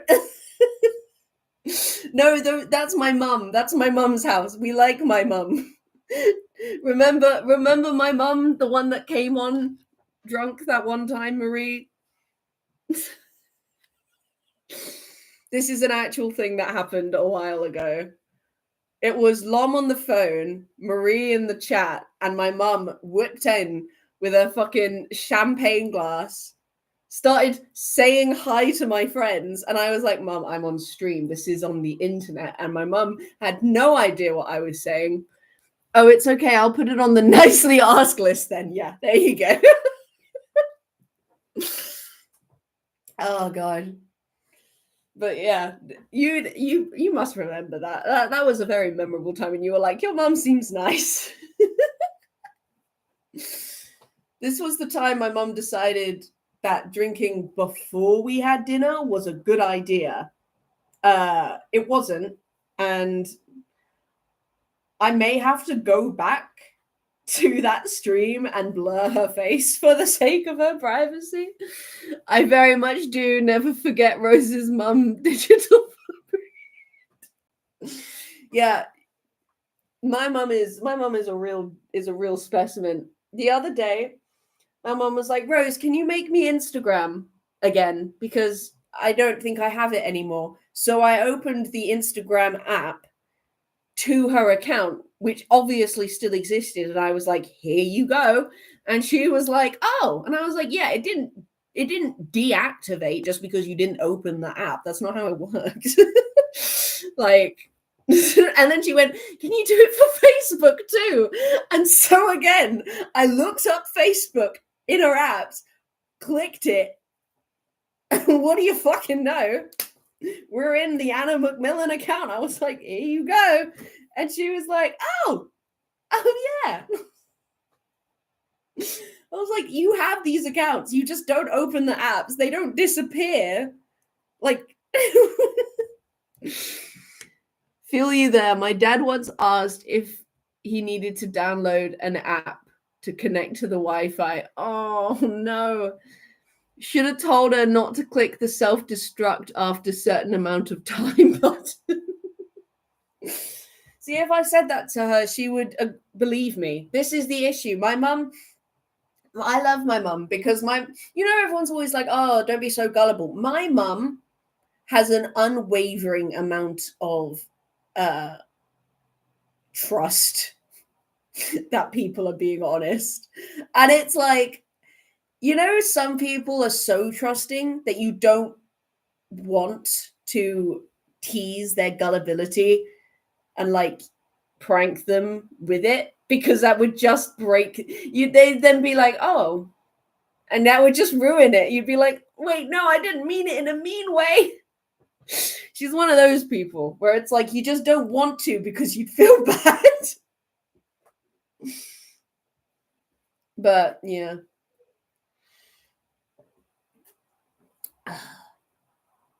I've misplaced one of the drawings that Lom has made me. It is of a mountain. It's actually on my Instagram still. And I don't know where it is. And the issue is, like, obviously it's not been thrown out, by me at least. But the issue is my mum did that deep clean about a month ago, if y'all remember. That fucking thing. And so I now legitimately have no idea. It could be anywhere. I just have to hope that my mum was logical enough. Lost a long gift, not a real simp after all. Bitch!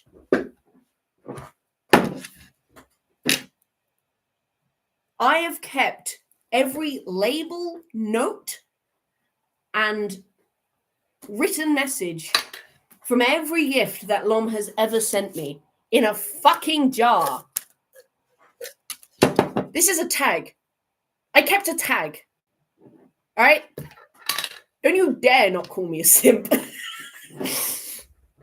The only thing worse than being called a simp is not being called a simp. How fucking dare you? All right? I am Lom trash number one. What I'm saying is that because it wasn't on my wall at the time, I knew where it was vaguely, because I know where everything is in my house vaguely. But then when my mum did her big deep clean, that all became completely redundant. I feel you should know my right now. Yeah, it's cute messages from Lom. It's my Lom jar.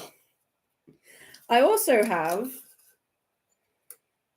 hang on, gotta get the label back in. I also have this, which is sea glass that we collected from our. It's still bad. I got sea glass that we collected from our first date that they then put in a little jar for me. I still have that. I still have all of it. I just don't know where that one drawing is. But it's a cute ass drawing, so I want to find it. But I don't know where it could be. No, I'd never throw away any of the things. Nothing can survive the mum deep clean. Mine tried to throw away my mini purple guy from FNAF clay figure I made once. Thankfully, it is still alive and well on my desk. That's the thing, but I feel like my mum is smart enough to have opened the card, seen it was from Lom, and understand that throwing it away would result in me estranging myself from her, because I would be so fucking mad. You know what I mean? Like, I feel like she would know not to do that. But it just means that I don't know where it is. You know, she could have put it between a book to keep it safe. She could have put it in a folder. You know, I don't know, because the logic that my mum used to do said cleaning is not the same logic I would have used. So, you know, it really could be anywhere.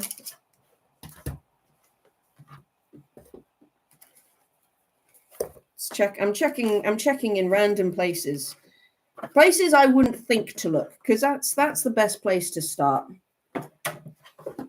You know, rule out the easy ones. I make a lot of fake notebooks like this.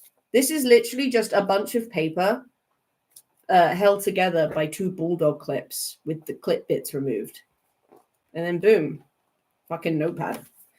I'm for some reason, I'm very against paper wasting. Like, not in the normal way though, in like a very active, it brings me great sadness to do it kind of way.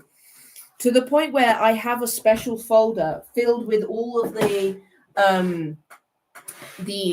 instances where like my printers fucked up and like, you know, misprinted something, blah blah blah, so that I can use them when to like write on for scrap.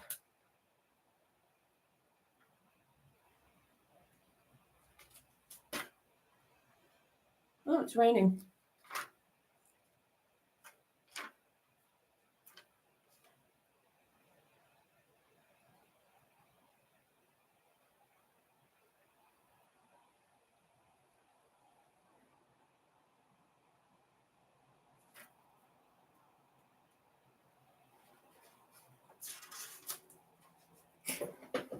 It's never the same logic. She could rearrange my entire room, windows included, for no other reason than it was messy. So I got distracted reading one of my I used to keep drawing journals instead of actual journals because it was easier.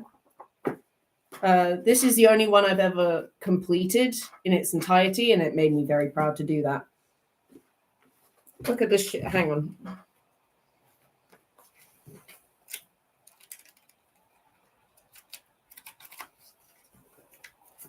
This is one of the pages.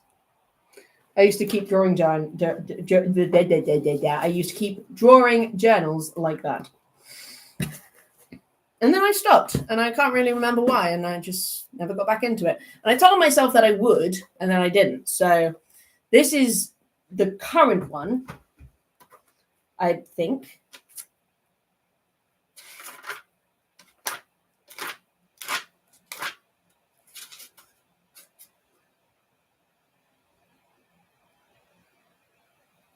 Oh, sorry, I just found a page.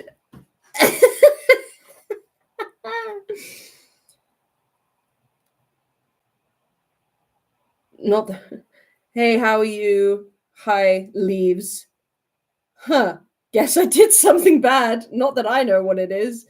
4 weeks later, you said something about, oh, shit. Yeah, I remember that. Yeah, no, we were fine. 10 days till something's due. Yeah, this essay will be a breeze. 8 days. I've saved some papers, but this one resource will basically write it for me. It's about the wrong assignment. 5 days. This ain't a breeze. It's a fucking tornado.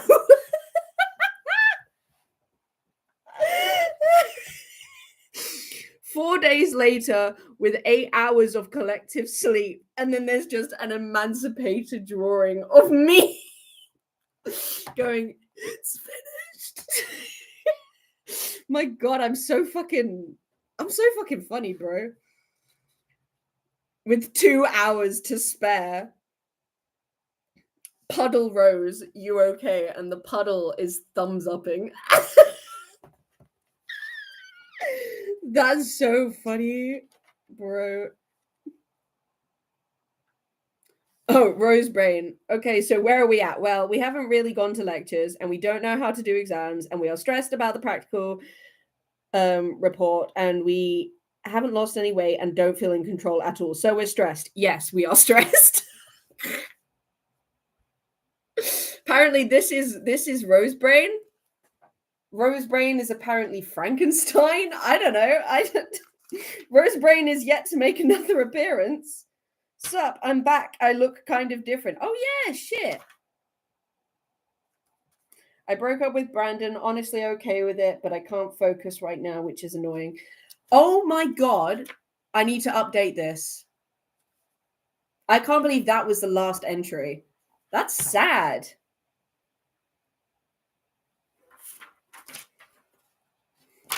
I look kind of different now. I don't even look like that now. Like, bro.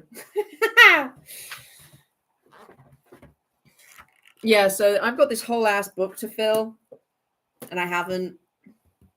I used to plan out pages as well. Like it used to bring me great joy, because what I liked about it was that it didn't have to be very good. Like I would draw the crappiest little drawings, and that was me covered. You know what I mean?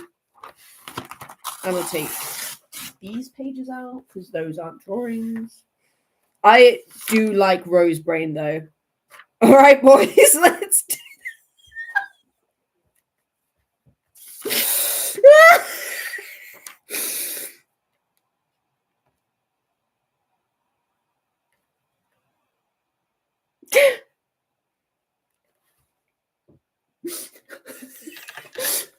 all right, boys, let's do this again. Ah! 1 week late.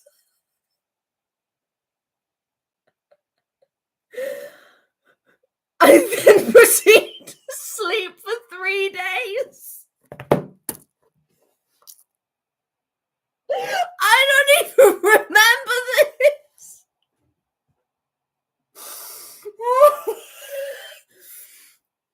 Bro. That's fucking funny. Oh shit.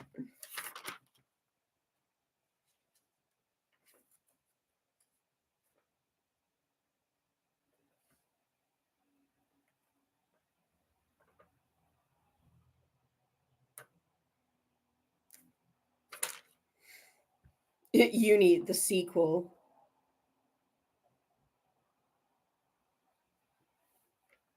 That's I remember some of these.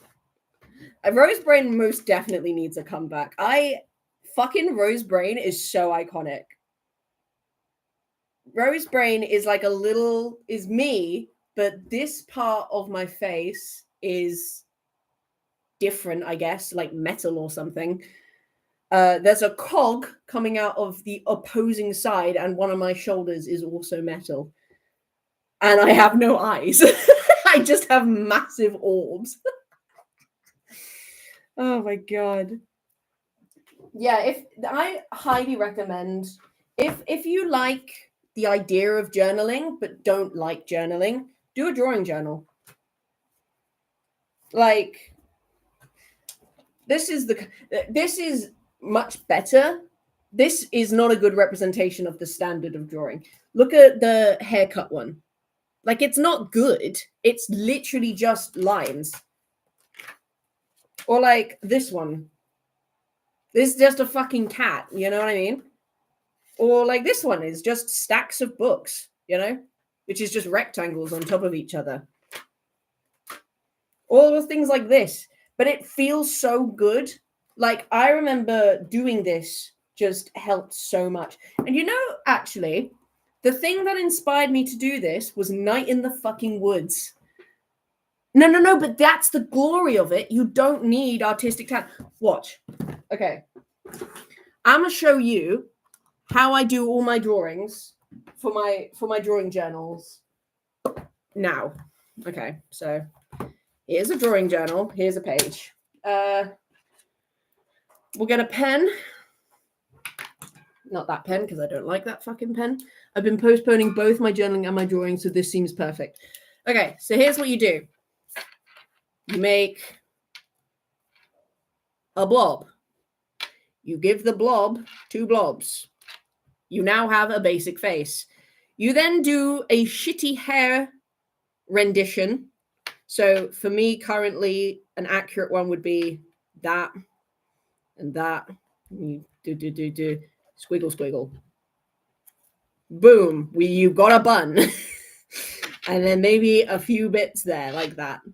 And then if you wear glasses, massive fuck off circles, bro. And put the eyes in. The eyes are just lines. There you go. This is out of place. But I started. Oops. But I started streaming.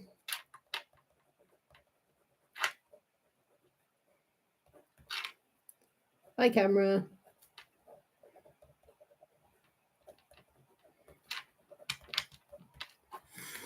I can only draw if I have something to copy from. Even what you just did is...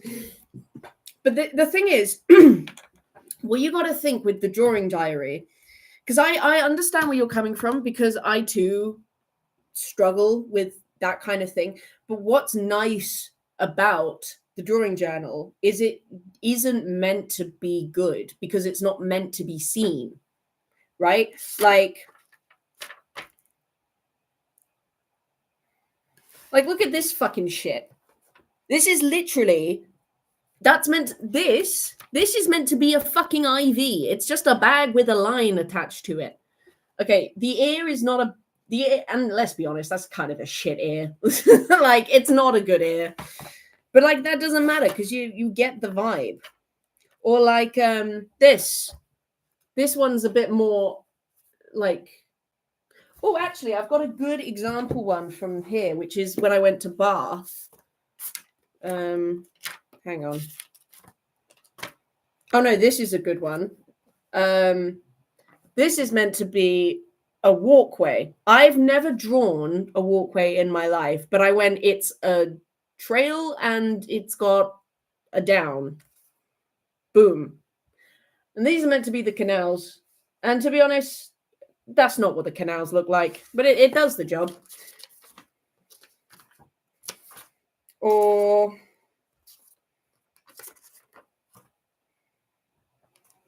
this one.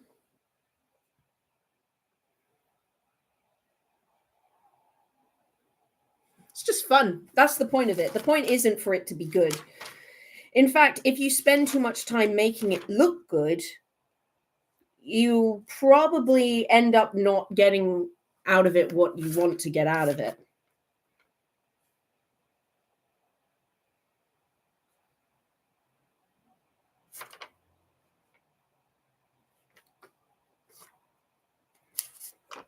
Like all the pages where I tried to like be really good were kind of shit. Like, you know, like I'd get stuck on those pages and it would piss me off. So doing it scraggly is actually better, in my opinion.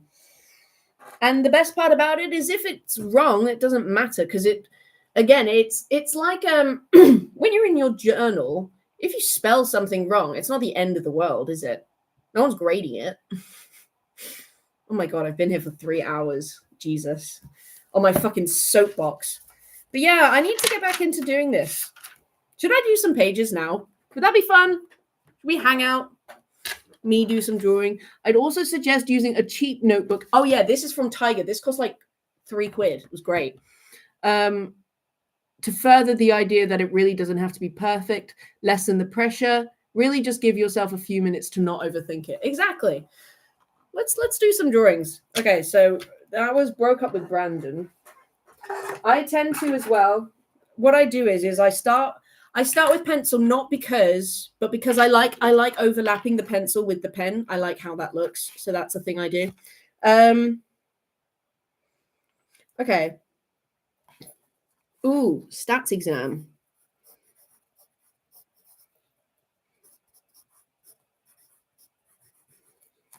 And then there was like sofa 1.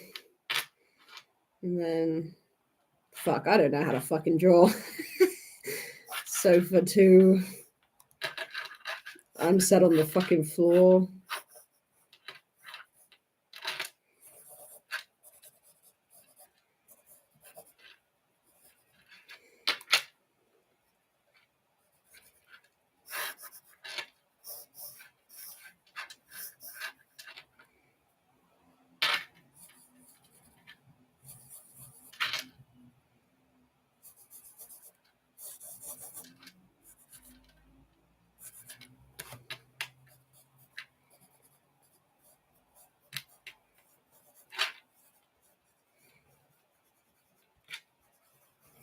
There we go.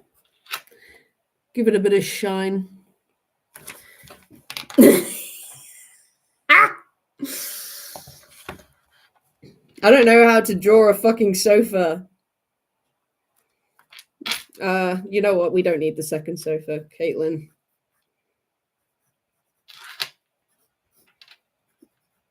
Me. And there's just like paper everywhere.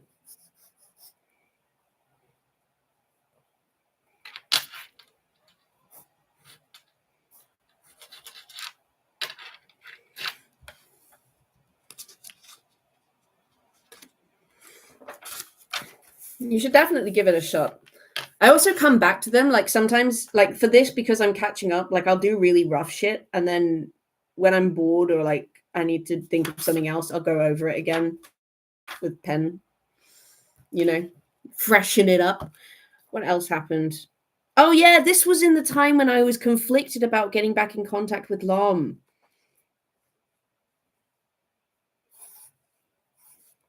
I remember that.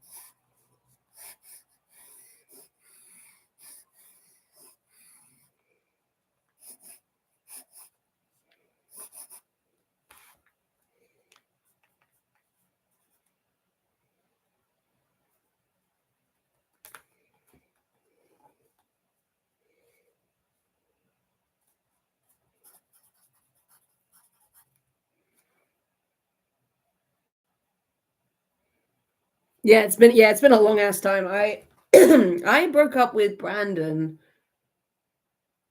Shit, when did I break up with Brandon? In January. Oh wow. Nice.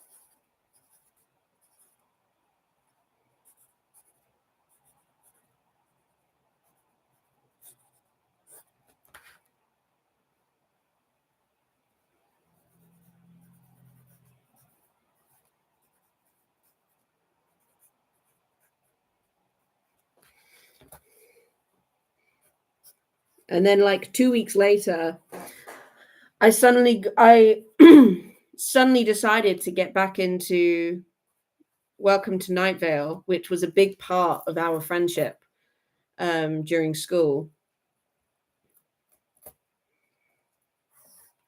And it suddenly felt like right to message them again.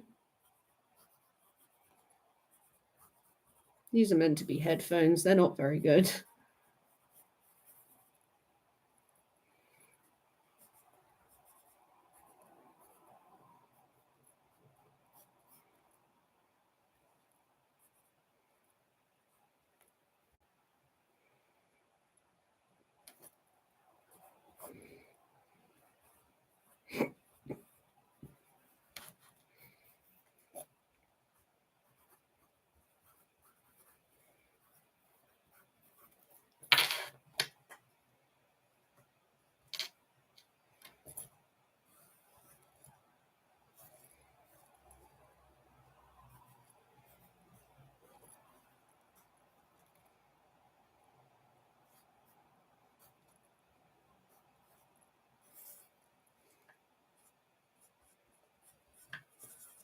Oh, we can return Rosebrain now.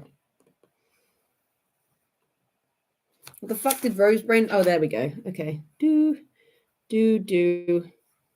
I cog.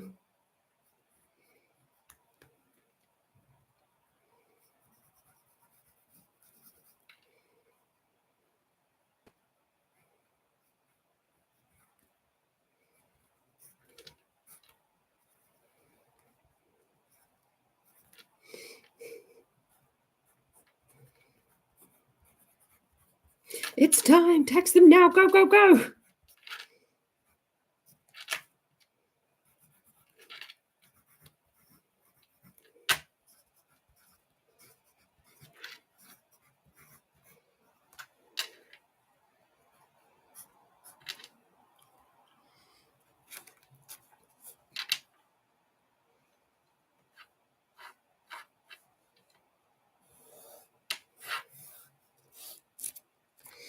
And then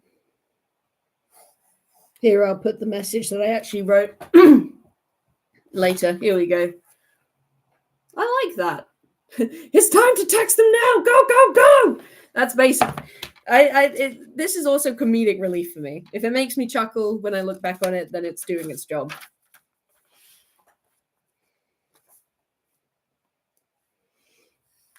Oh, I'm about to out myself as a simp again.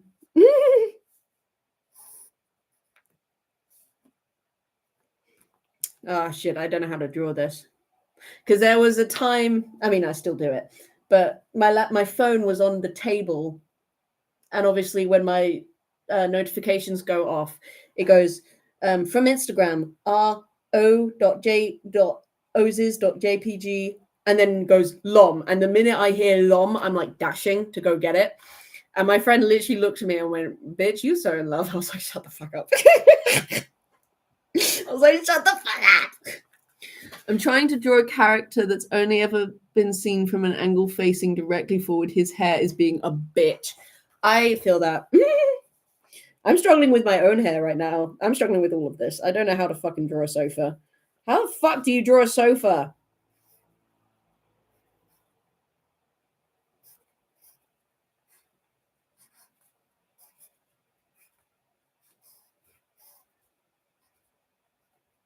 Yeah, good enough.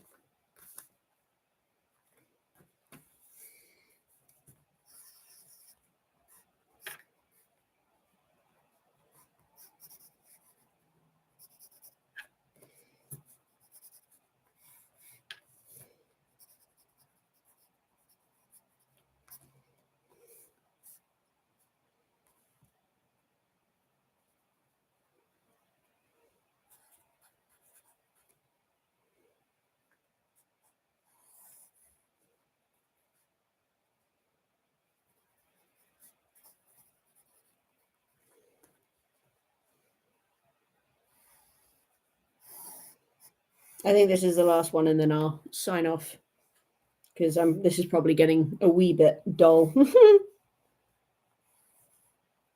Oh no, I'm gonna like ding, and then the laptop like fly away.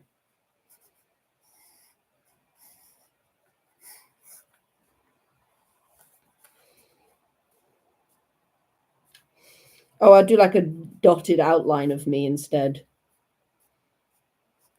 That's funny, right?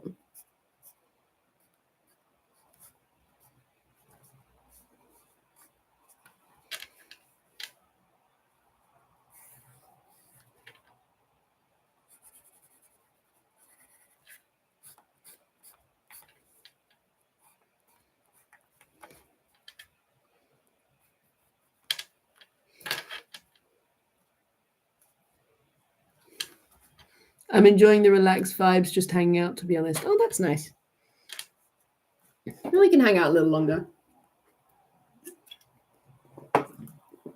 I'm thinking once I finish TMA, we can do streams like this, where it's just kind of chill out, maybe put some music on, etc., etc.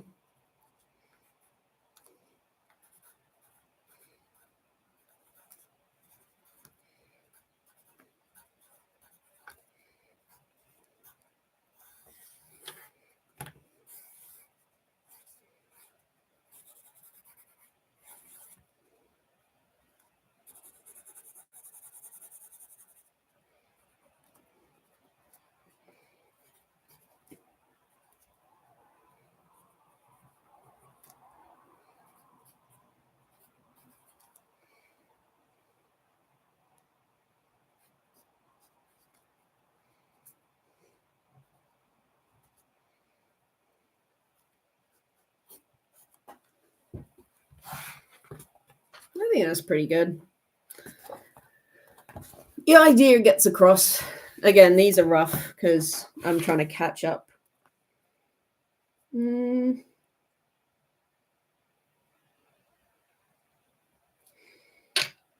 think I'll... Sounds good. You know what? I'm going to try and be brave and hop on that voice chat on Discord. Ooh, shit. Hell yeah, why not? I'll hop on, but I'll mute myself on Discord so you can only hear me on YouTube. That would probably be easier. Join voice. Howdy, hey. Can I hear? I don't know. I don't know how this shit works. How does this shit work?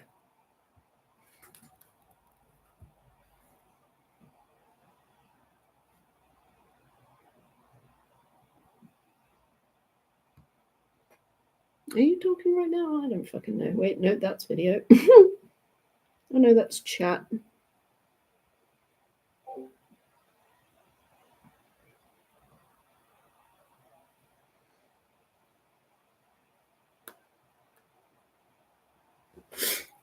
That's unfortunate, but don't worry about it. To be honest, I don't actually know if I can hear Blackbird. Maybe. It might work eventually. We'll find out.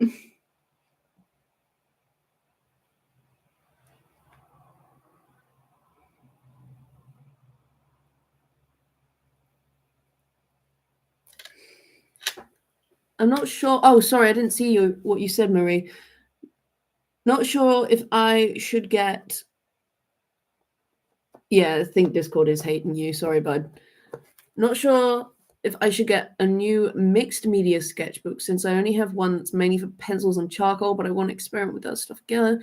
Then again, I haven't been drawing in a while, and maybe an art journal like this would be less pressure than a full-on sketchbook. I think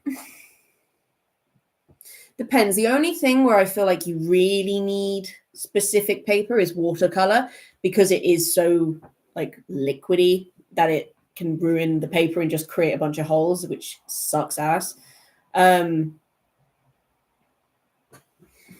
But I don't think I think everything else you can kind of get away with doing whatever you like. You can use whatever paper you want. We'll try the voice channel another time.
Probably stretch that out, actually.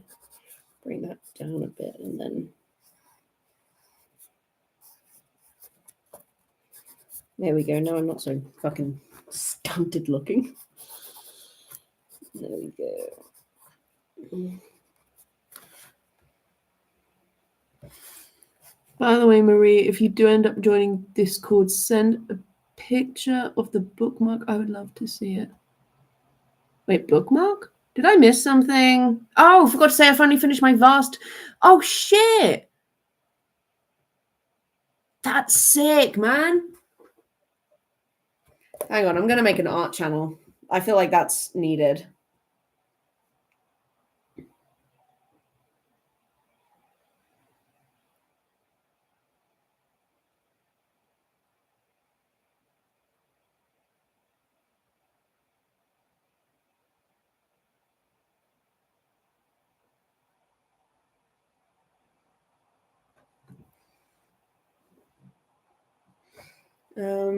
What should I call it?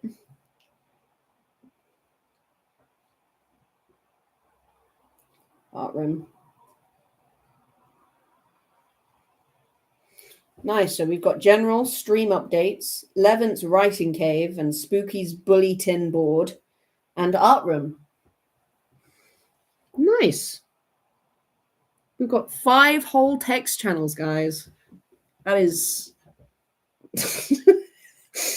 What? Why do I do these things? What am I doing?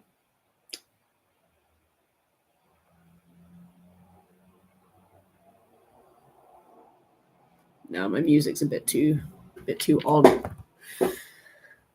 Oh.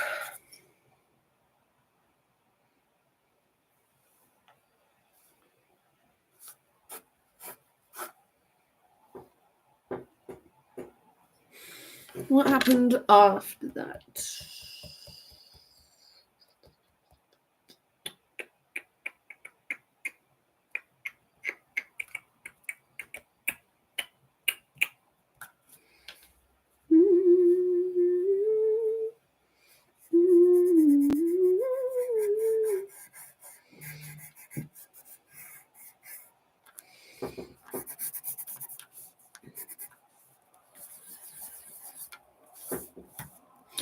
Ugh, what am I doing? That's where the shoulder would have been, and then you'd see the top of the laptop, and then a leg. There we go. That's a sofa from the side. I finally achieved a side sofa. Go me. I'm a genius. Doggo.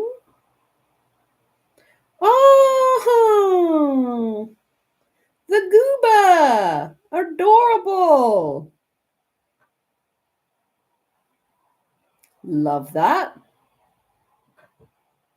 The fact that the dog is in any way 3D is already abundantly impressive. 12 out of 10. Well done.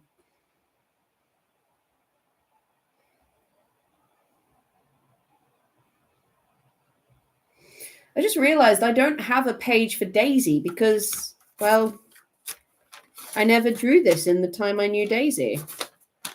I don't know if that's a good thing or a bad thing. I don't think I could ever draw Daisy in a way that emanates how cute she is. It's more than recognizable. That's very dog-shaped. I like it. Don't put yourself down. That's Spooky's job, and that's only for me. The only bullying here is going to be of me, and it's going to be from Spooky. Oh fuck. Oh yeah. Oh yeah, because the stats got fucking cancelled.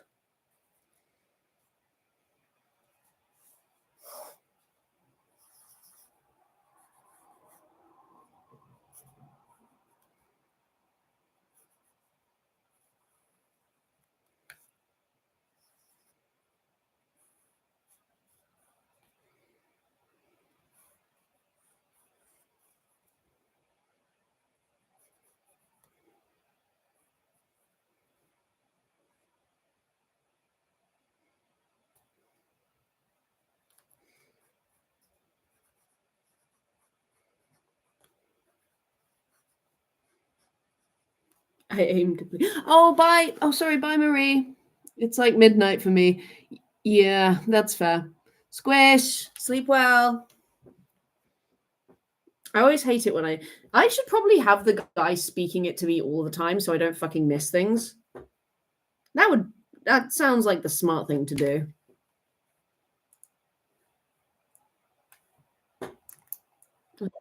Oh, sweet Jesus Christ. What the fuck just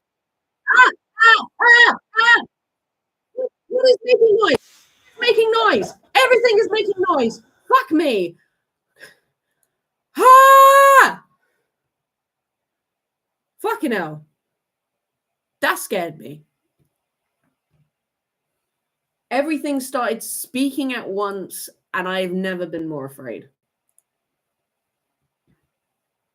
Sorry if I just... Yeah, we're all good, Blackbird. That spooked What me. the hell was that? You sounded like you were underwater. I think that was just the sheer quantity of anxiety I have just poured out of me all at once.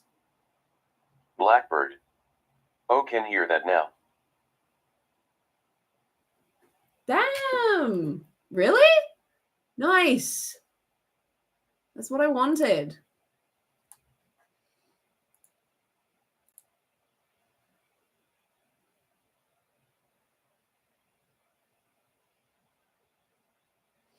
How do I make it so that it makes sure to always say all the messages in case you guys message quickly after one another?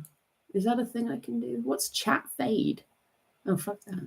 I don't know what that is.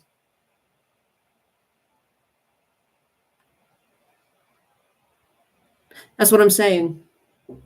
Blackbird. Didn't say Spooky's message though. Spooky.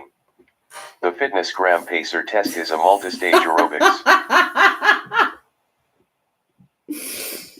I'm so glad you guys could hear it. This is what I wanted. So then when I'm blind and can't see, I can still hear you guys.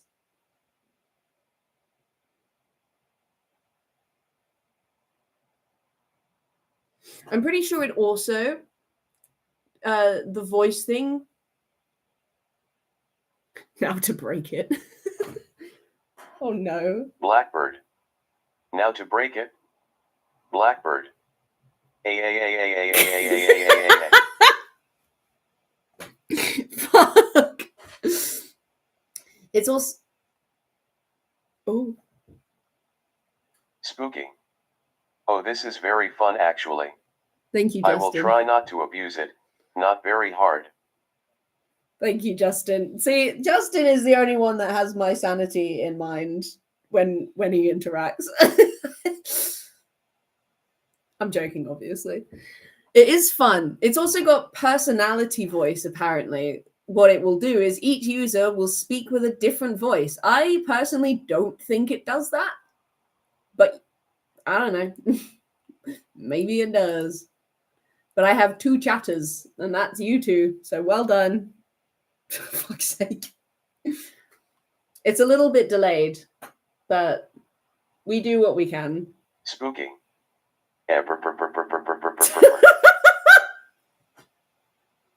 Spooky.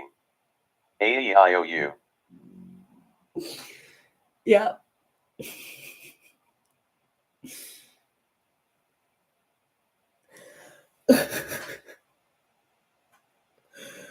Ooh.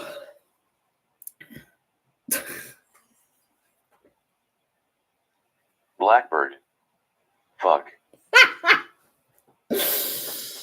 Y'all. Why did it just have to start working like just now?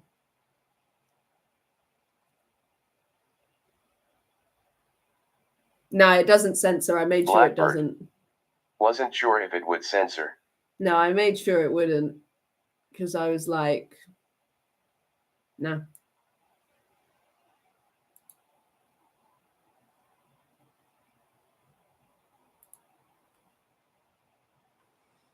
There's different voices though. I just can't decide which one I want. We're currently on David English United States. Now we're on Mark.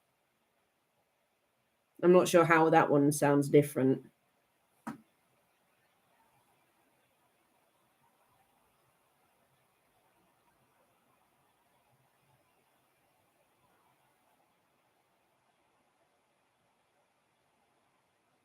Blackbird. Is there a non-American? That's Spooky. If there were 2 guys on the moon and one killed the other with a rock, would that be fucked up or what? That's funny. I like that. Yeah, there's the UK male. I prefer the male voices.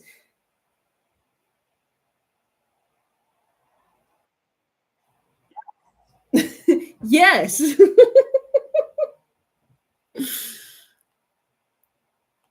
I am really glad you guys can. I know. But this is the only way I can stream when I'm blind.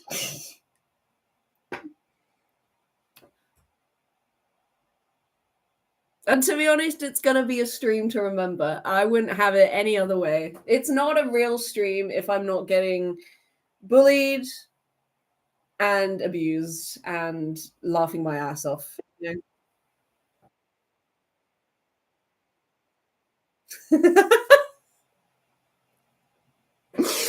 I love his lack. Let's hear a female voice. Why not? Why not? British female.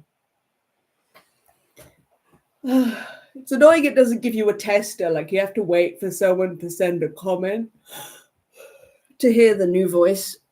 It should just be like, this is the voice you have selected, and just, but it doesn't. So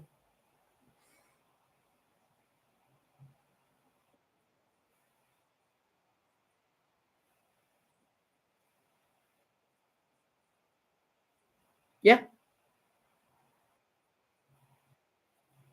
Yes, it did. I heard them. You didn't hear MWA ha ha ha ha ha ha? I fucking did. I also heard just realized it's AI guy. What? No. No. Spooky. Wait, I think we can't hear it again. Bro, that's bullying. Oh, please. Fuck. Okay. Spooky. Oh, now we can. Blackbird. And now I hear it again. It may be the voice, like certain voices it picks up better. So David is the way to go. David is our saving grace. We got to stick with David. David has our best intentions at heart. Also, it says I have 3 likes. I most certainly do not.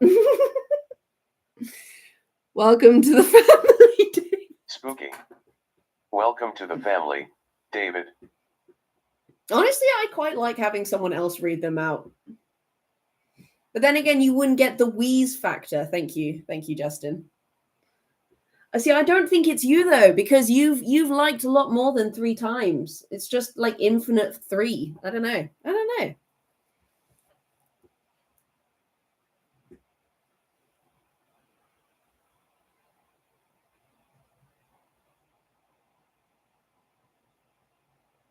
I'm so glad you guys can hear it. It's a lot of fun, isn't it? This is why I thought it would be good, because it's like, I'll be there, literally fucking blind. Like, my eyes will be closed because they would have just had a laser in them, so there ain't no chance I'm opening them.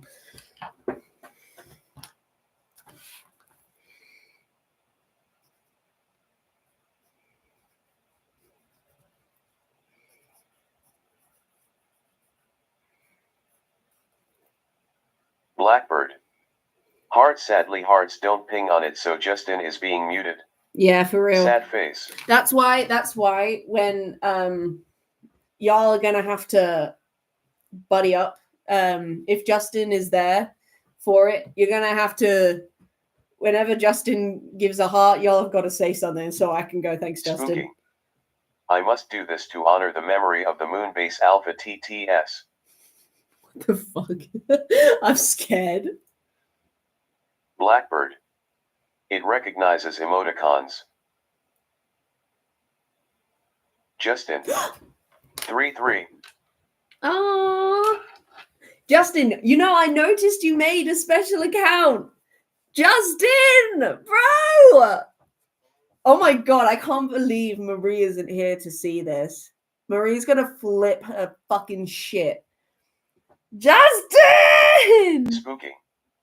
John Madden, John Madden, John Madden, John Madden, John Madden, John Madden, John Madden, John Madden, John Madden, John Madden, John Madden, John Madden. Blackbird. Justin's first words. Spooky.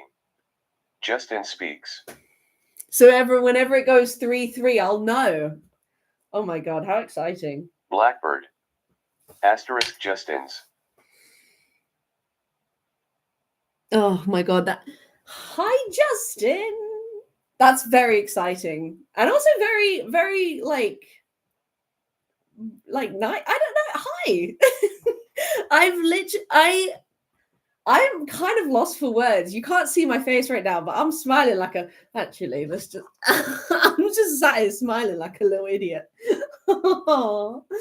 I can't believe that. That was. Oh, Squish, man. Squish is all round. That's adorable.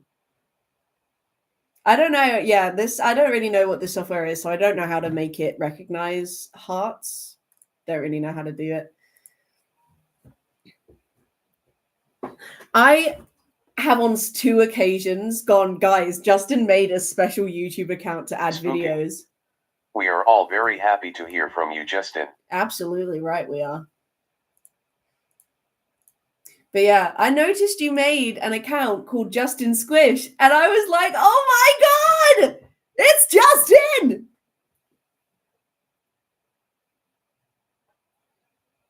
Oh, it didn't read that one aloud. That's odd. Why not? Why not? It should have. How odd. Did I confuse it or something?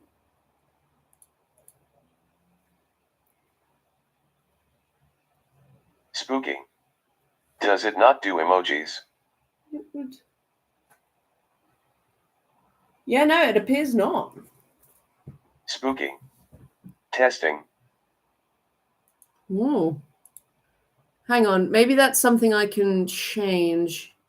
Let's just look. Let's look. Chat. Filters.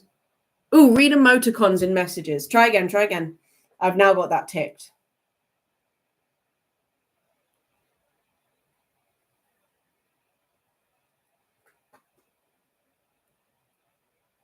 Spooky. Pensive face. There you go. Justin. 3 red heart. Ah, it works. There we go. We got a solution. I like that I've put all this effort in to be able to hear it for one singular stream where I won't be able to see. Blackbird. Whoa. Whoa. Whoa. That's funny. Yeah, I've put all this effort in for one stream because it's unlikely that I'll keep. I don't know. Maybe I will. Oh. Blackbird. Whoa. Whoa. That's funny. Whoa. Sounds like, you know, those babies that are like just learning sounds and you like. Spooky. Me in the massage chair. Whoa. Yeah, that's what I was about to say. Like when you put like the baby in the trolley and they're going, oh, because they're like making sounds and it's just rattling and like, bro, this is too much power, but I'm having too much fun to take it away from you, honestly. I'm just sad that the others aren't here. Because I feel like they would have enjoyed this massively. I'm very glad you guys can finally hear it though.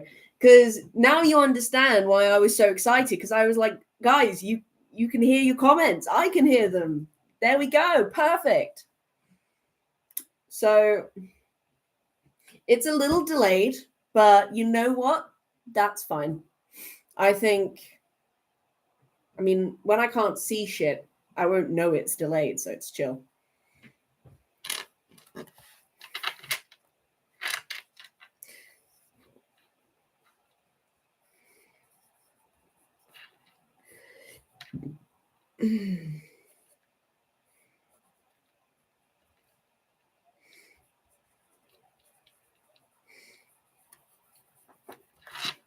Wait, it's cancelled.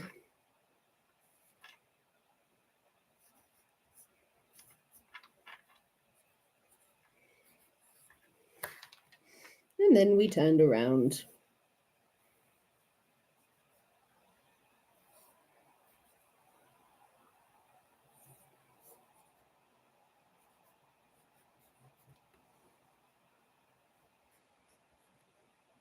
Spooky. Me. More. I am a robot. Zoop. Funny. Robot. Voice.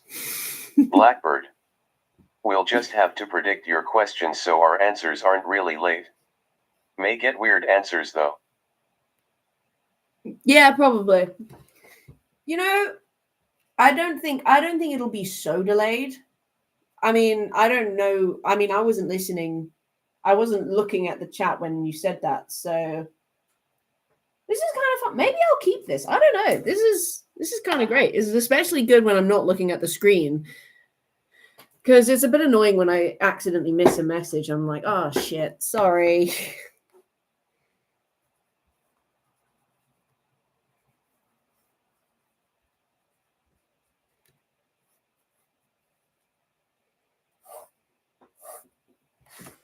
Day of stats. Wait, it's cancelled. Walking home again. All right. I think it is probably a good time to end it. Blackbird. Oh, shit. At least with this siren we can experiment to see what weird noises it makes. This is true. This is true. I had to test this by streaming privately and being the only one to be on the stream on a different YouTube account to see if it would work. Which is why I was confused when you guys couldn't hear it, because in the test, I could hear it. And I was like, oh, why can't you hear it? I can.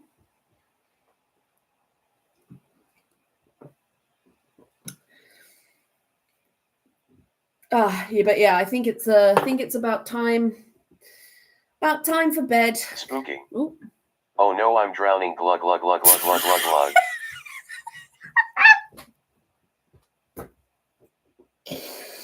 Spooky, what the fuck?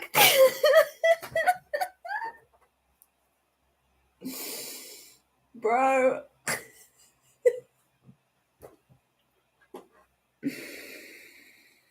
Oh fuck.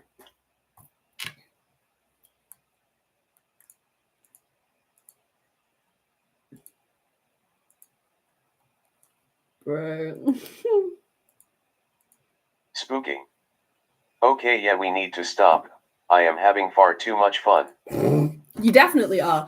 But that was fun. I actually really enjoy the voice. Maybe it'll stick around. We'll find out. But anyway, it's bedtime for me. I need to fold clothes and throw out food and shit like that. Blackbird. Night all. Probably won't speak until next week, so hope everyone has a good week. You too, Blackbird. Thanks for joining me. Squishes all round. Thank you, guys. And thank you, Justin, for the historical very first comment. Good night all. Squishes. Blackbird.